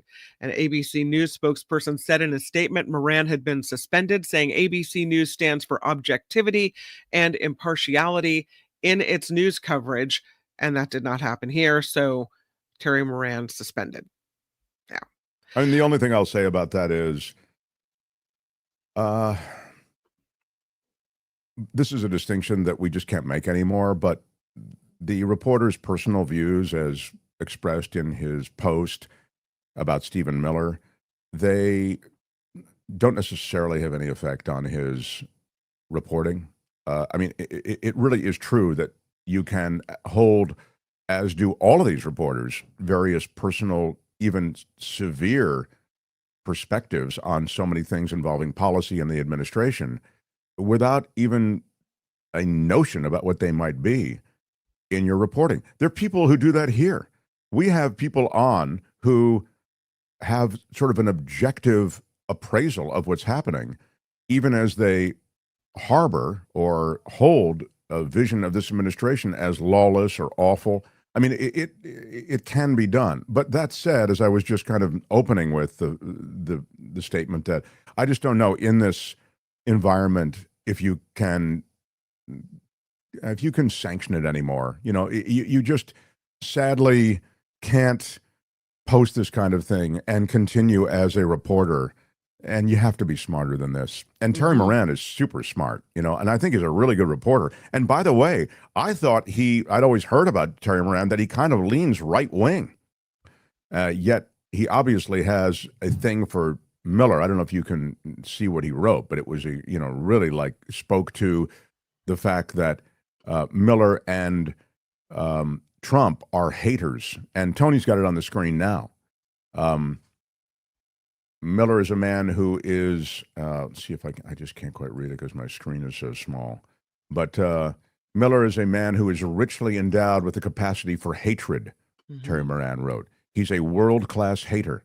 You can see this just by looking at him because you can see that his hatred and his spiritual hatred, that his hatreds are his spiritual nourishment. He eats his hate. Then he wrote, Trump is a world-class hater, but his hatred only is a means to an end, and that end is his own glorification. That's his spiritual nourishment. And he started the post with, the thing about Stephen Miller is not that he is the brains behind Trumpism. Yes, he is one of the people who conceptualizes the impulses of the Trumpiest movement and translate them into policy. But that's not what's interesting about Miller. It's not brains, it's bile. And then he goes on, Miller is a man who is richly endowed with the capacity for hatred. He's a world-class hater, etc. Again, I think the problem is you just can't do that when you're to use the word that you used, Terry Moran, world-class, when you're a world-class reporter and correspondent. You just can't post that kind of thing. So you might be right, but you can't post it. Pope Leo is calling for open borders and an end to hatred. Speaking of hatred. Oh, that'll do it. Yeah. That'll do it. Yeah. That'll get the world in line. Yeah. Come on. That's all we needed was a papal announcement. Speaking at Sunday Mass in St. Peter's Square, the first U.S.-born pontiff criticized emerging nationalist political movements, asking God to open borders and break down walls. He called out prejudice and called on people to move beyond the fear of those who are different. New research suggests the tornado alley is shifting now to include portions of Kentucky. This comes as the National Oceanic Atmospheric Administration and the National Weather Service say more tornadoes are happening every year across areas including Missouri, Arkansas, and Kentucky than ever before. The term tornado alley came about in the 1950s to describe the areas where the most tornadoes broke out each year, including Texas, Oklahoma, Kansas, and Nebraska. And now with huge cutbacks of the National Weather Service and NOAA will have access to less and less information, like the radio sonde balloons that go up. And you didn't need to know where the tornadoes were happening anyway, Mark. It doesn't matter. Just don't worry about it. Just stay in the basement and you'll be safe. never come out of the basement. Is that the moral of the story? That's it. Researchers out of UCLA have invented a pen that can detect Parkinson's disease. Yeah, it's apparently highly accurate. There's a pilot study in the journal Nature Chemical Engineering unveiled that this device looks close to a normal pen. It's able to pick up on small dysfunctions by observing how people write before it can be noticed visually. Researchers say it's 96% accurate and it's available at low cost. Wow, that is an extraordinary breakthrough. Isn't Really it? extraordinary breakthrough. Yeah, I thought that was really interesting. I wouldn't know that if I wasn't watching this show. I mean, What? I know. I'm just saying. I didn't see that anywhere. No. Now, I don't know if you can get the pen yet, but it exists, and this is a thing. This is new research, I right? need that pen, Kim. I don't know. What do you mean you can't get it? No. I need to get that pen. Well, I don't the know. research happened at UCLA, so just trot on down there and ask for the pen. Yeah, they seem kind of busy right now, but maybe. Oh, they're a little busy, yeah. You just don't get it. I guess really. I don't. I You don't get it. All right. Anyway, that's This pretty cool. report is sponsored by CoachellaValleyCoffee.com. Oh, baby, I'm having some coffee right now. I'll partake. Oh, yeah, the vanilla tea has arrived. That's good. Oh, the tea That's got some there? good Great. stuff. Yeah. I got a box full of tea. When and that I'm box loving it. arrives and all the aroma of the Yep. tea and the coffee, oh, that's a great feeling. Yep, you shove your nose in the bag and sniff. Shove So that good. nose in there. Yeah. CoachellaValleyCoffee.com. Yeah. I have to tell you,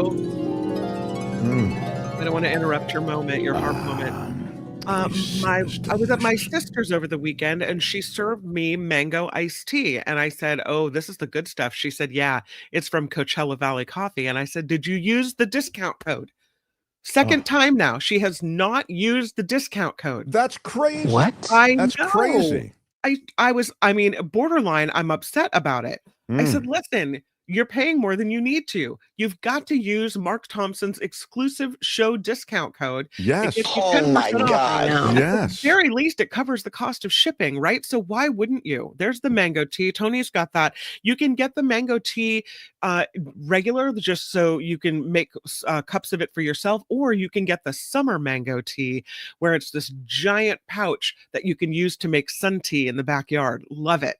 It's Again, the best. CoachellaValleyCoffee.com. What can you tell us about the scene? You gotta use the discount code, Larry. That's what I Yes. can tell you. Why make the order if you're not going to use the discount code? Mark What can you T. tell us about the scene? The scene is CoachellaValleyCoffee.com. Fresh coffee, tea, spices, and a discount code. Mark T at checkout for 10% off. Look at there. There's the summer mango tea. Mark It looks so T. good. No spaces. Please take advantage of it. It'll pay for your shipping at the very least. You'll love to see that number come off the total. Oh, Mark yes. T, if you're going to go order it, and please do because it's worth it, go check it out and make sure you use that code Mark T. All right. Yeah. I'm going to call my sister and give her the same message today. I'm Kim McAllister, and this is The Mark Thompson Show.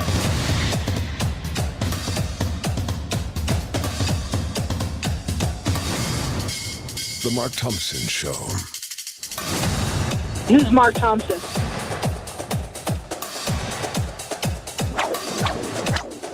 Feels great. When they raided Mar-a-Lago, God didn't like that. Right on. Thank you for being here. We're doing a lot about Los Angeles. We're in Los Angeles. I can give you something of a first-person perspective. I know a lot of people in and around news media. I myself was covering events from a studio with reporters checking in through the day yesterday, which was a real inflection moment in everything, as you know. One of the things that happened, and this is a very big deal in all of this, in this 3-day mass protest against the presence of ICE and then the presence of the National Guard. One of the things that happened was the injury and then the arrest of David Huerta. David Huerta is a union leader, I mean, very high-profile union leader, and in the community that is most affected by this, the service workers look to David Huerta and to their union in ways that maybe union heads may not quite get that relationship elsewhere. Here's what I mean. In California, where we are, the union that David Huerta is representing and the unions themselves have a much different consistency than you'll find in other parts of America. And to put a fine point on it, there are many Latinos who are in that union in numbers that far exceed the number of Latinos in unions elsewhere in the United States. And so when you injure, I mean, he had to be hospitalized and treated, and then additionally detain David Huerta, it is going to resonate and rumble and ripple through that community that is affected by these ICE raids in ways that it wouldn't in other parts of the world. Again, this is one more component in everything that was going on with the ICE raids and the attendant reaction and pushback in Los Angeles. And I didn't want to talk about everything going on without mentioning that. It's a very big deal that Huerta was arrested. And, you know, they arrest 40 people, including Huerta, for impeding a federal officer while protesting.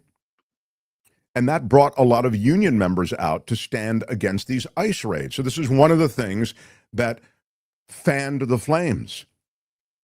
And before anything was going on in LA, Stephen Miller posted a clip of protesters surrounding the federal detention center in LA and wrote that these protesters constituted, quote, an insurrection against the laws and sovereignty of the United States.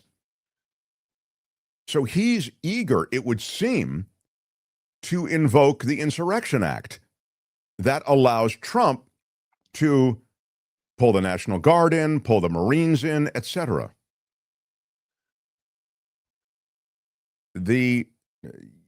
Again, the fact that the feds are involved and the federal building is involved, and that you've got protesters who are facing off against the feds in some ways, that muddies the water legally in terms of the court case that Gavin Newsom is going to pursue against Washington and the federal government in the form of Donald Trump for the use of the National Guard, essentially seizing control of the National Guard from the governor of California and employing the National Guard in peacekeeping right now in Los Angeles.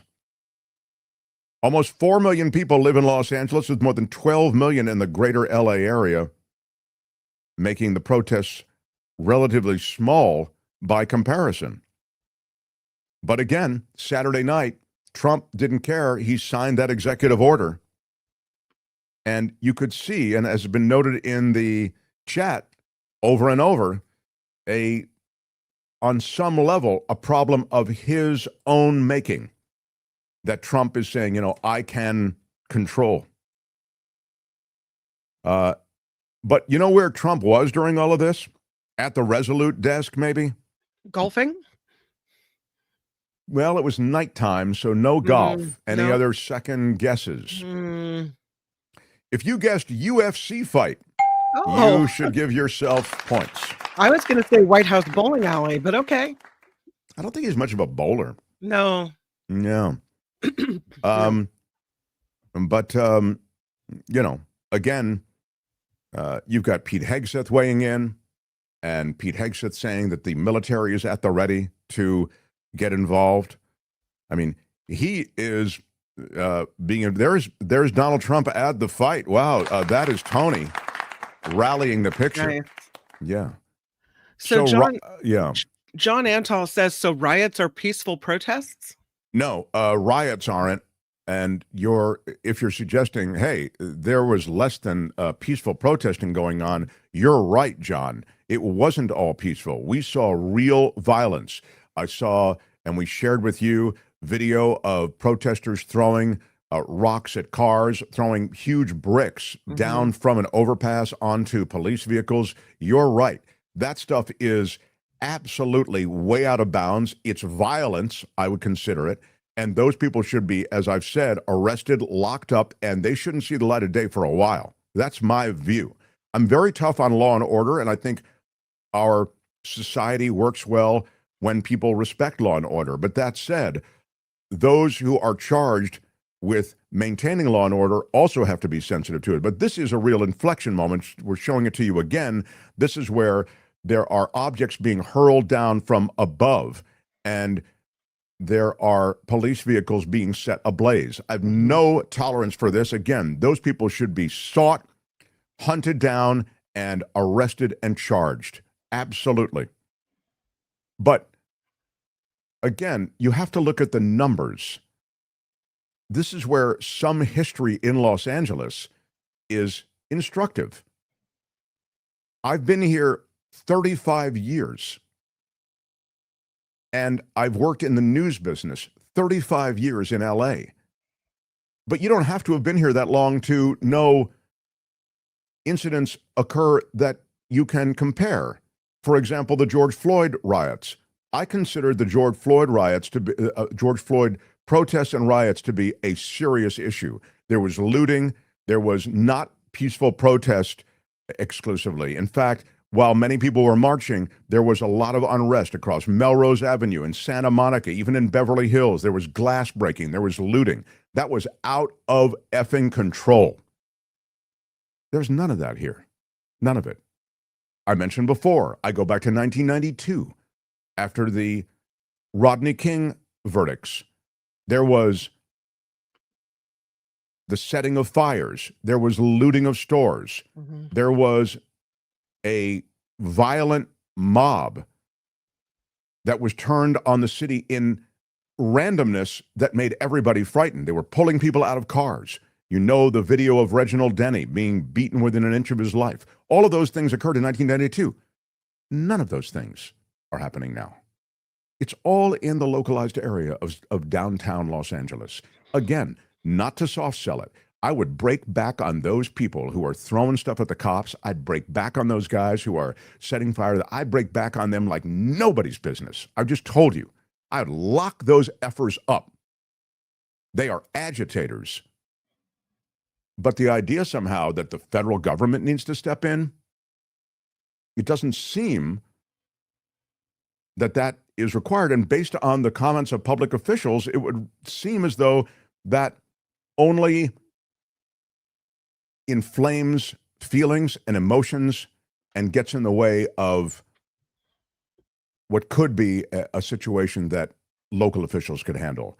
But the last thing I'll say is, Sylvia says the police were abusing going at the protesters long before the protesters went after the police. The firefighters were treated great by the protesters.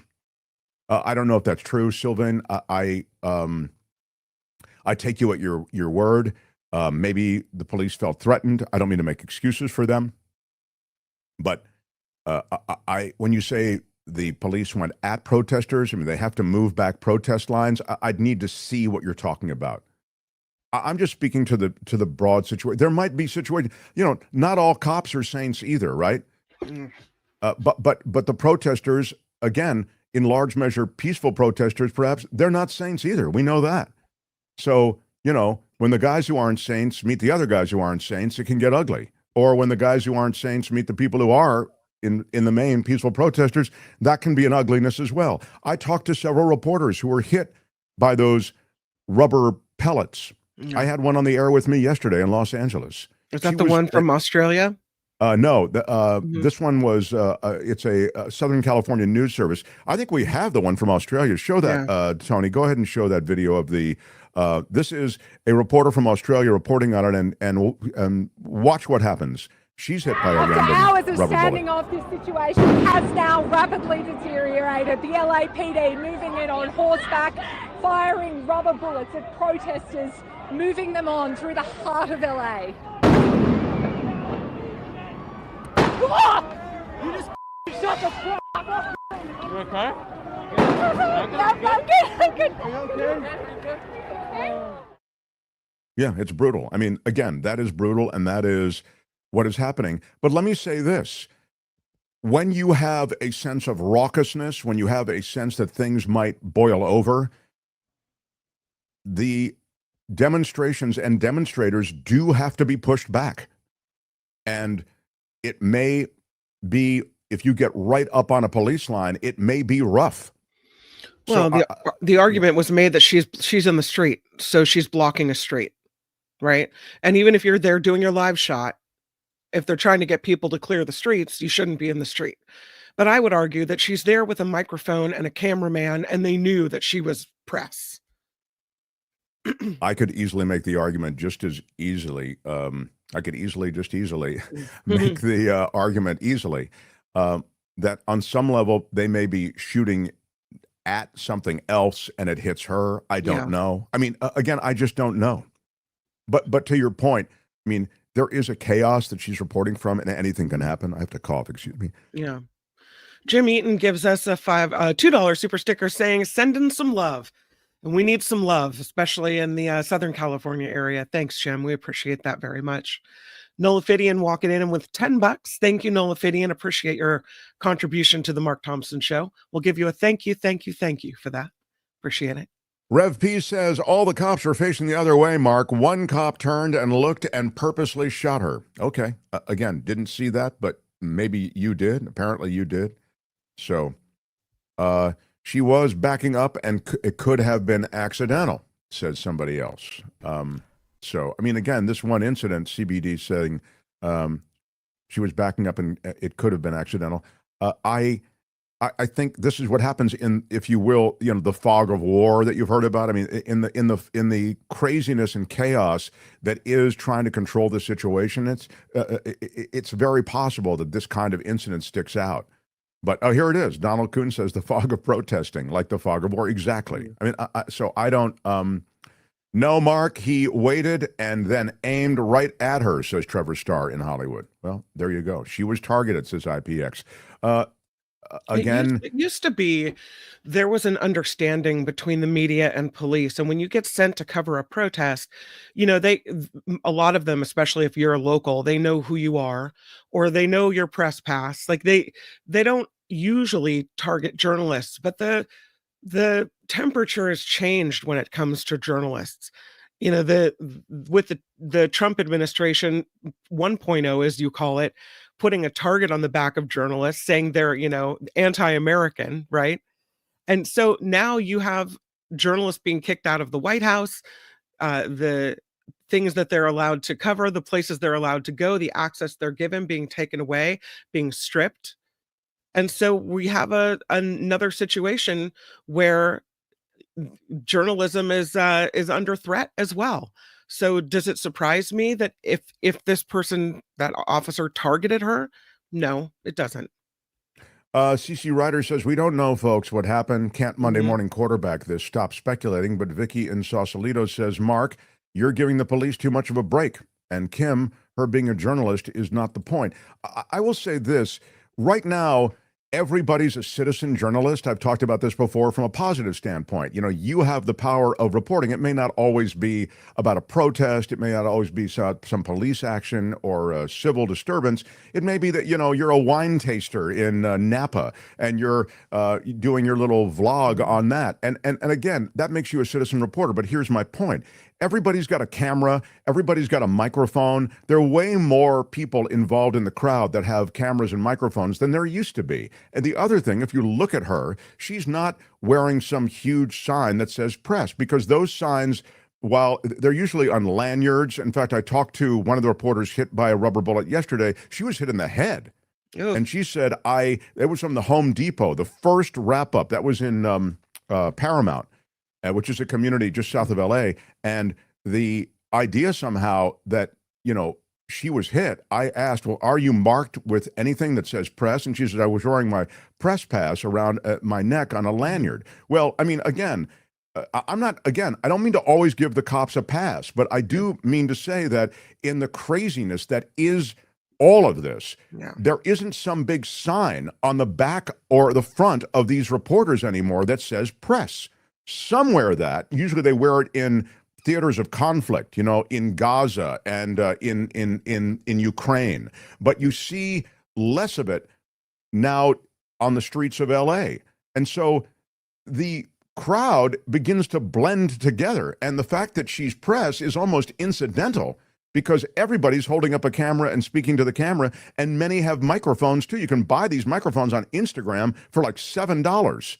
So again, I know it seems as though I'm making an excuse for the cops, and what I want to say though is there are explanations within all of these various scenarios that can't possibly be addressed in the madness that is this conflict. The only thing I can say, absolutely, is what I've said over and over, and that is those people who are involved in any kind of violence, throwing rocks, throwing objects at officers at all, certainly throwing them at police vehicles, the destruction of police vehicles, the setting ablaze of the Waymos and police vehicles, those people should be, again, prosecuted and prosecuted hard. And they should do time. You cannot have that. And it goes against all the people who are there in a laudable way to try to peacefully protest to make a point. But the first original sin, if you will, of all of this is the manner in which ICE goes into these neighborhoods. It is over the top, man. Again, this isn't a Tom Cruise movie. You don't need to come in with the heavy artillery the way they do. Most of these people are workers who are trying to make a living and put food on the table. They're working in sweatshops. They're working in kitchens. They're working in sanitation businesses. They're not going to push back on you where you need to point a loaded weapon at them and go in with full garb. Again, I've just done a whole thing on the cops. So I'm a fan of law enforcement and how important it is to keep order. But I also think you have to bring in what's appropriate to the threat. So Molly Mayhem says, I noticed that the administration went from saying they were only going after, quote, criminal undocumented immigrants to, quote, anybody that crosses the border is a criminal because they have broken the law. Yeah, thank you for that, Molly, because that's exactly right. I mean, all I heard about was they are murderers. They are, the R word. They are, they're wanted. And what you'll see is the administration putting up pictures of 7 guys they wrapped up who have records that correspond to those things, police records. But they're not just arresting 7 guys. They're wrapping up hundreds and hundreds of these people, most of whom have no records whatsoever. It's low-hanging fruit for them. They can go to the sweatshops. They can go to the agricultural fields. They can go to the construction sites. They went to Home Effing Depot, where day workers are waiting just to go to construction jobs, just to put money into their pocket to feed their family. Again, you can say, Mark, they're here illegally, get rid of them all. Okay. But I'm just saying the way in which you wrap up these day workers at Home Depot, you think they're carrying heat?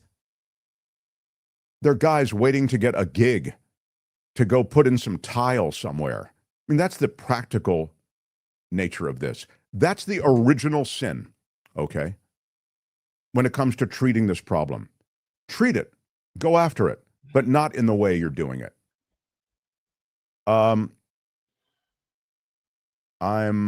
You'll keep me posted on anything else.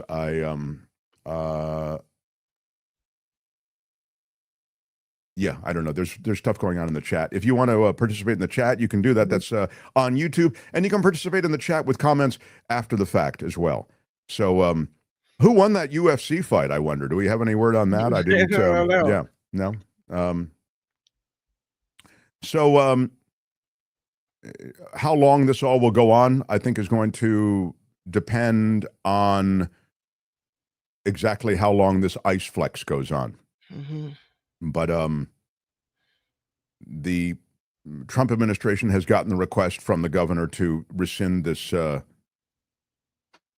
deployment of National Guard in Southern California, and we'll have to see how it goes. I also think that there's stuff going on in Washington that this might be a distraction from. The big, beautiful bill thing. The bill is loaded with pieces of legislation that are shoehorned in between all the tax cuts.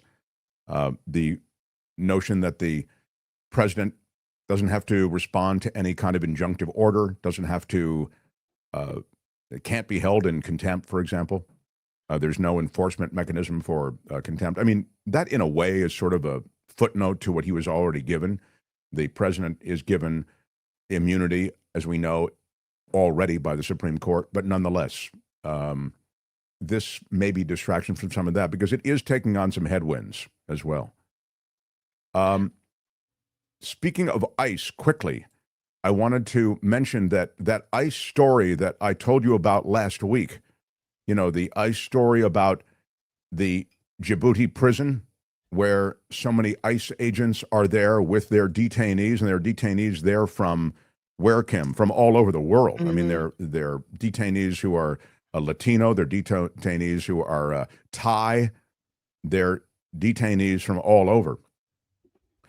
Apparently, they are trapped in an environment that looks as though it will produce any number of issues involving medical treatment, which and the care there is inadequate, and exposure to smoke from burn pits there. So it's not only their detainees, but the ICE agents themselves that feel that they have been forgotten there in this ICE detention facility there in Djibouti. And Maxine Waters, there it is, denied entry into a detention center. And I'll remind you that Maxine Waters, as a congressperson, has the right to inspect, I mean, the legal right to inspect any of these detention centers anytime she wants. Mm-hmm. That's not something that she has to get the clearance from the tower to do. And yet she was turned away. I think we have the video. It doesn't, essentially, she tries to get in and they slam the door right in her face. That's it. They don't want anybody in. They don't want any. And why wouldn't you give her the tour, open the door to her and say, here's what's happening here, if there's nothing to hide?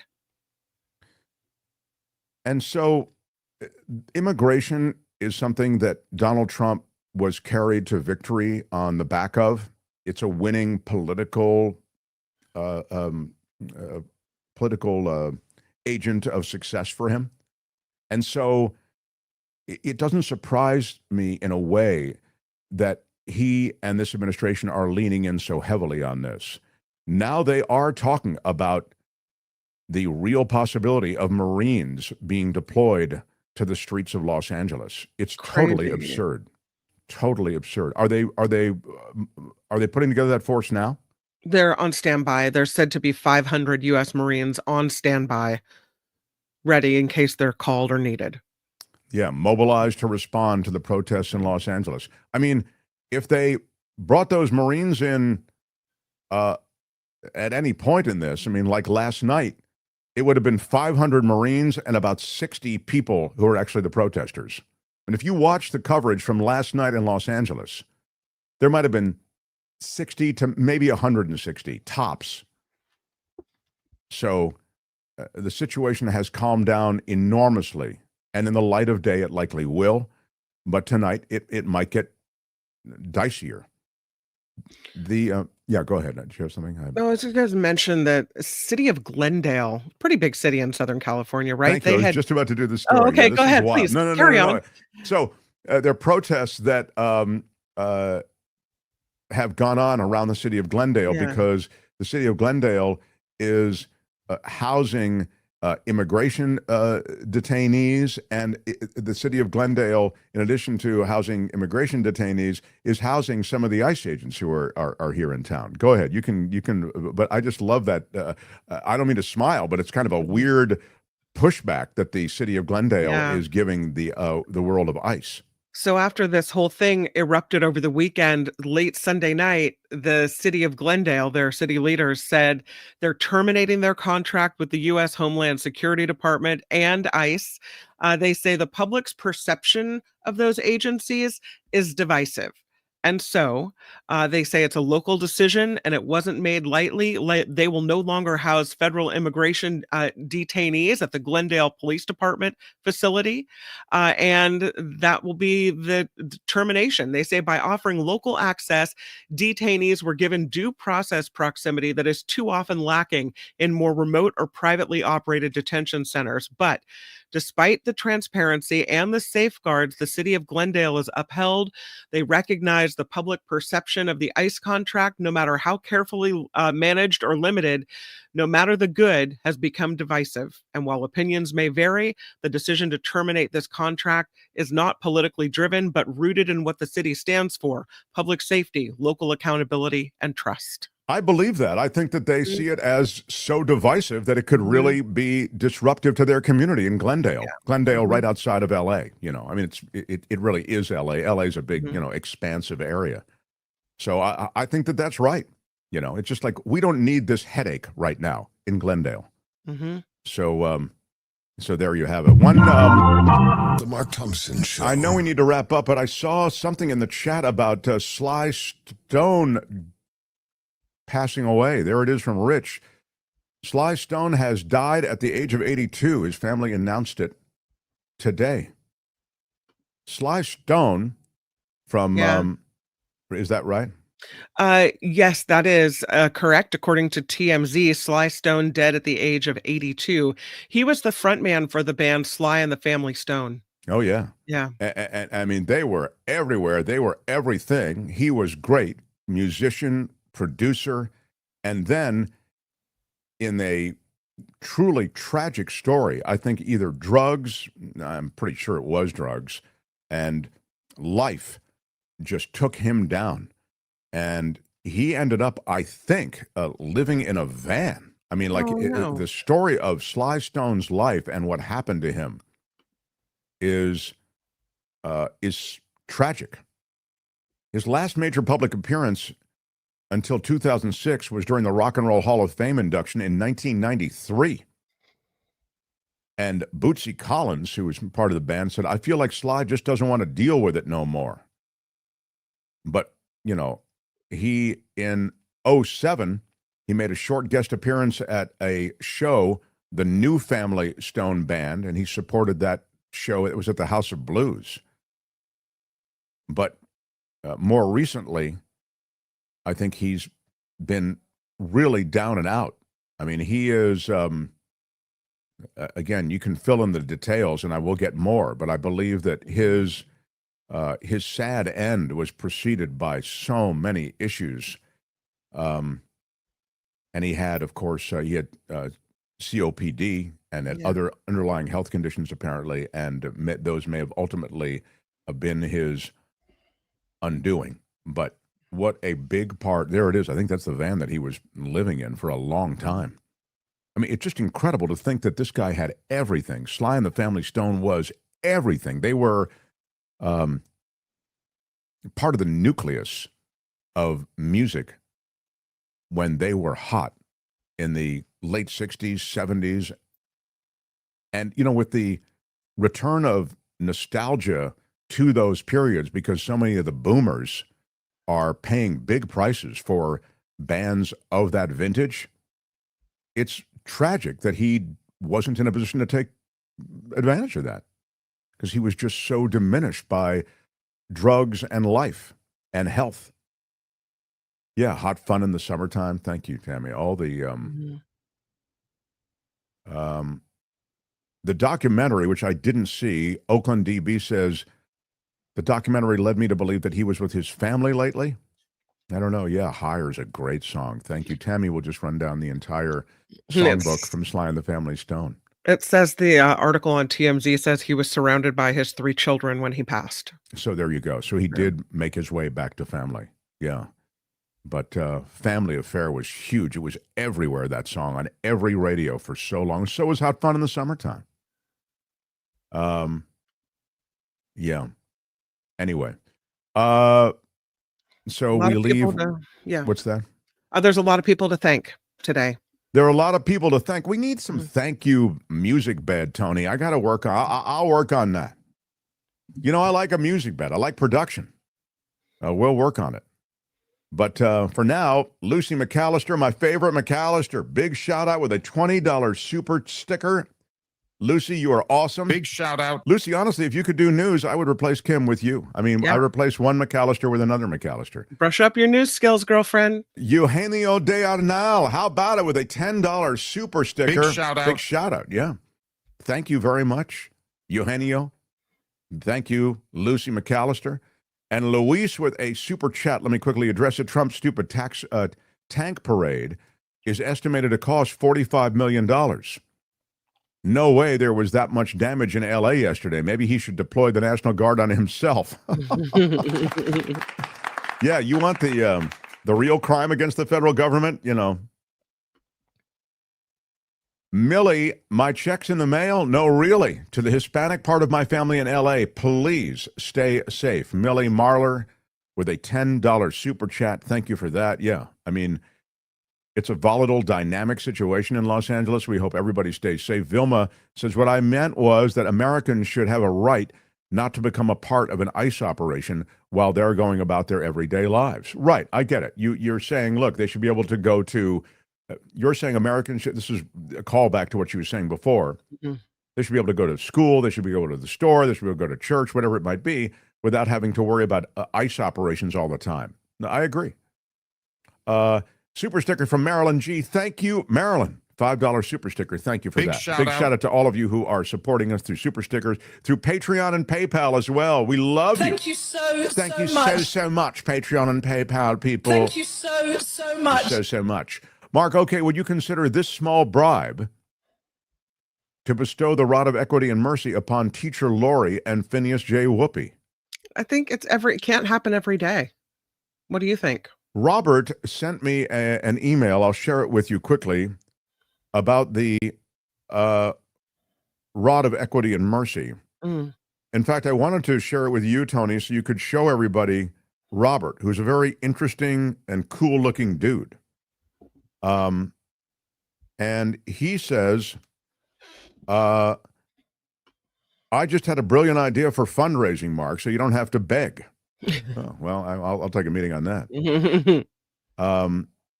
Believe me, I understand. Before I retired at Safeway, they used to make me beg for the cause du jour, and it embarrassed me so bad because I was just hired to check groceries, not beg the public for contributions. So I feel your shame. Now, how about you suggest that, hey, do you have a friend on the chat that you'd like to have the rod of equity and mercy bestowed upon? I can be bribed. I don't know if you can see what Richard looks like. Kind of an interesting cat. Oh, yeah. He's got a top hat and the little spectacles. Yeah, I don't know. That's very cool. He looks like a magician, sort of, or some kind of really very cool dude. But we haven't thought of bribing the audience, or I'm sorry, the audience bribing me. But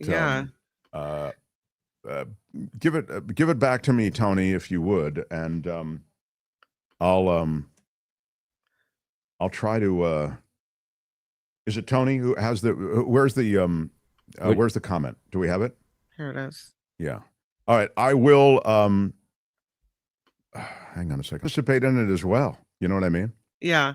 And there's a psychic, emotional feel that goes into it. Are we about done with everyone's comments? C. Jason Thwaite says, I've been banned at home from saying as Larry. What can you tell us about the scene? What can you tell us about the scene? I still do it and suffer the consequences. Well, I love it, Jason. What can you tell us about the scene? Romania Animal Rescue, Inc. We already acknowledged them. They're great. What can you tell us about the scene? Romania Animal Rescue, Inc. We're way over time, everybody. I've got to wrap up. I'll comment on anything else that you throw up there, but I've only got about 20 seconds to do it. Linda said the people have had enough of the Trump regime. Everyone should have seen this coming. Funny if it is rioters for him, but it's against him. It's breaking the law. But saying it's against him breaking the law. I see. Yeah. It's okay on January 6th, but it's not okay here, right? Right, exactly. Yeah. States' rights don't apply to blue states. Yeah, exactly. We played you that video earlier. ICE, with all of this performative chaos, they are still deporting the same amount as Biden. Yeah, that is true, too. It's so much of it is theater and performative. I'm glad you called it out. After Party Live is next. David K. Johnston on the show tomorrow. And now the great Shadow Stevens. I'm Shadow Stevens for the Mark Thompson Show. Bye-bye. Thank you for being here, everybody. And we'll keep you posted on everything going on in Los Angeles and beyond. And until tomorrow, thank you. Bye-bye.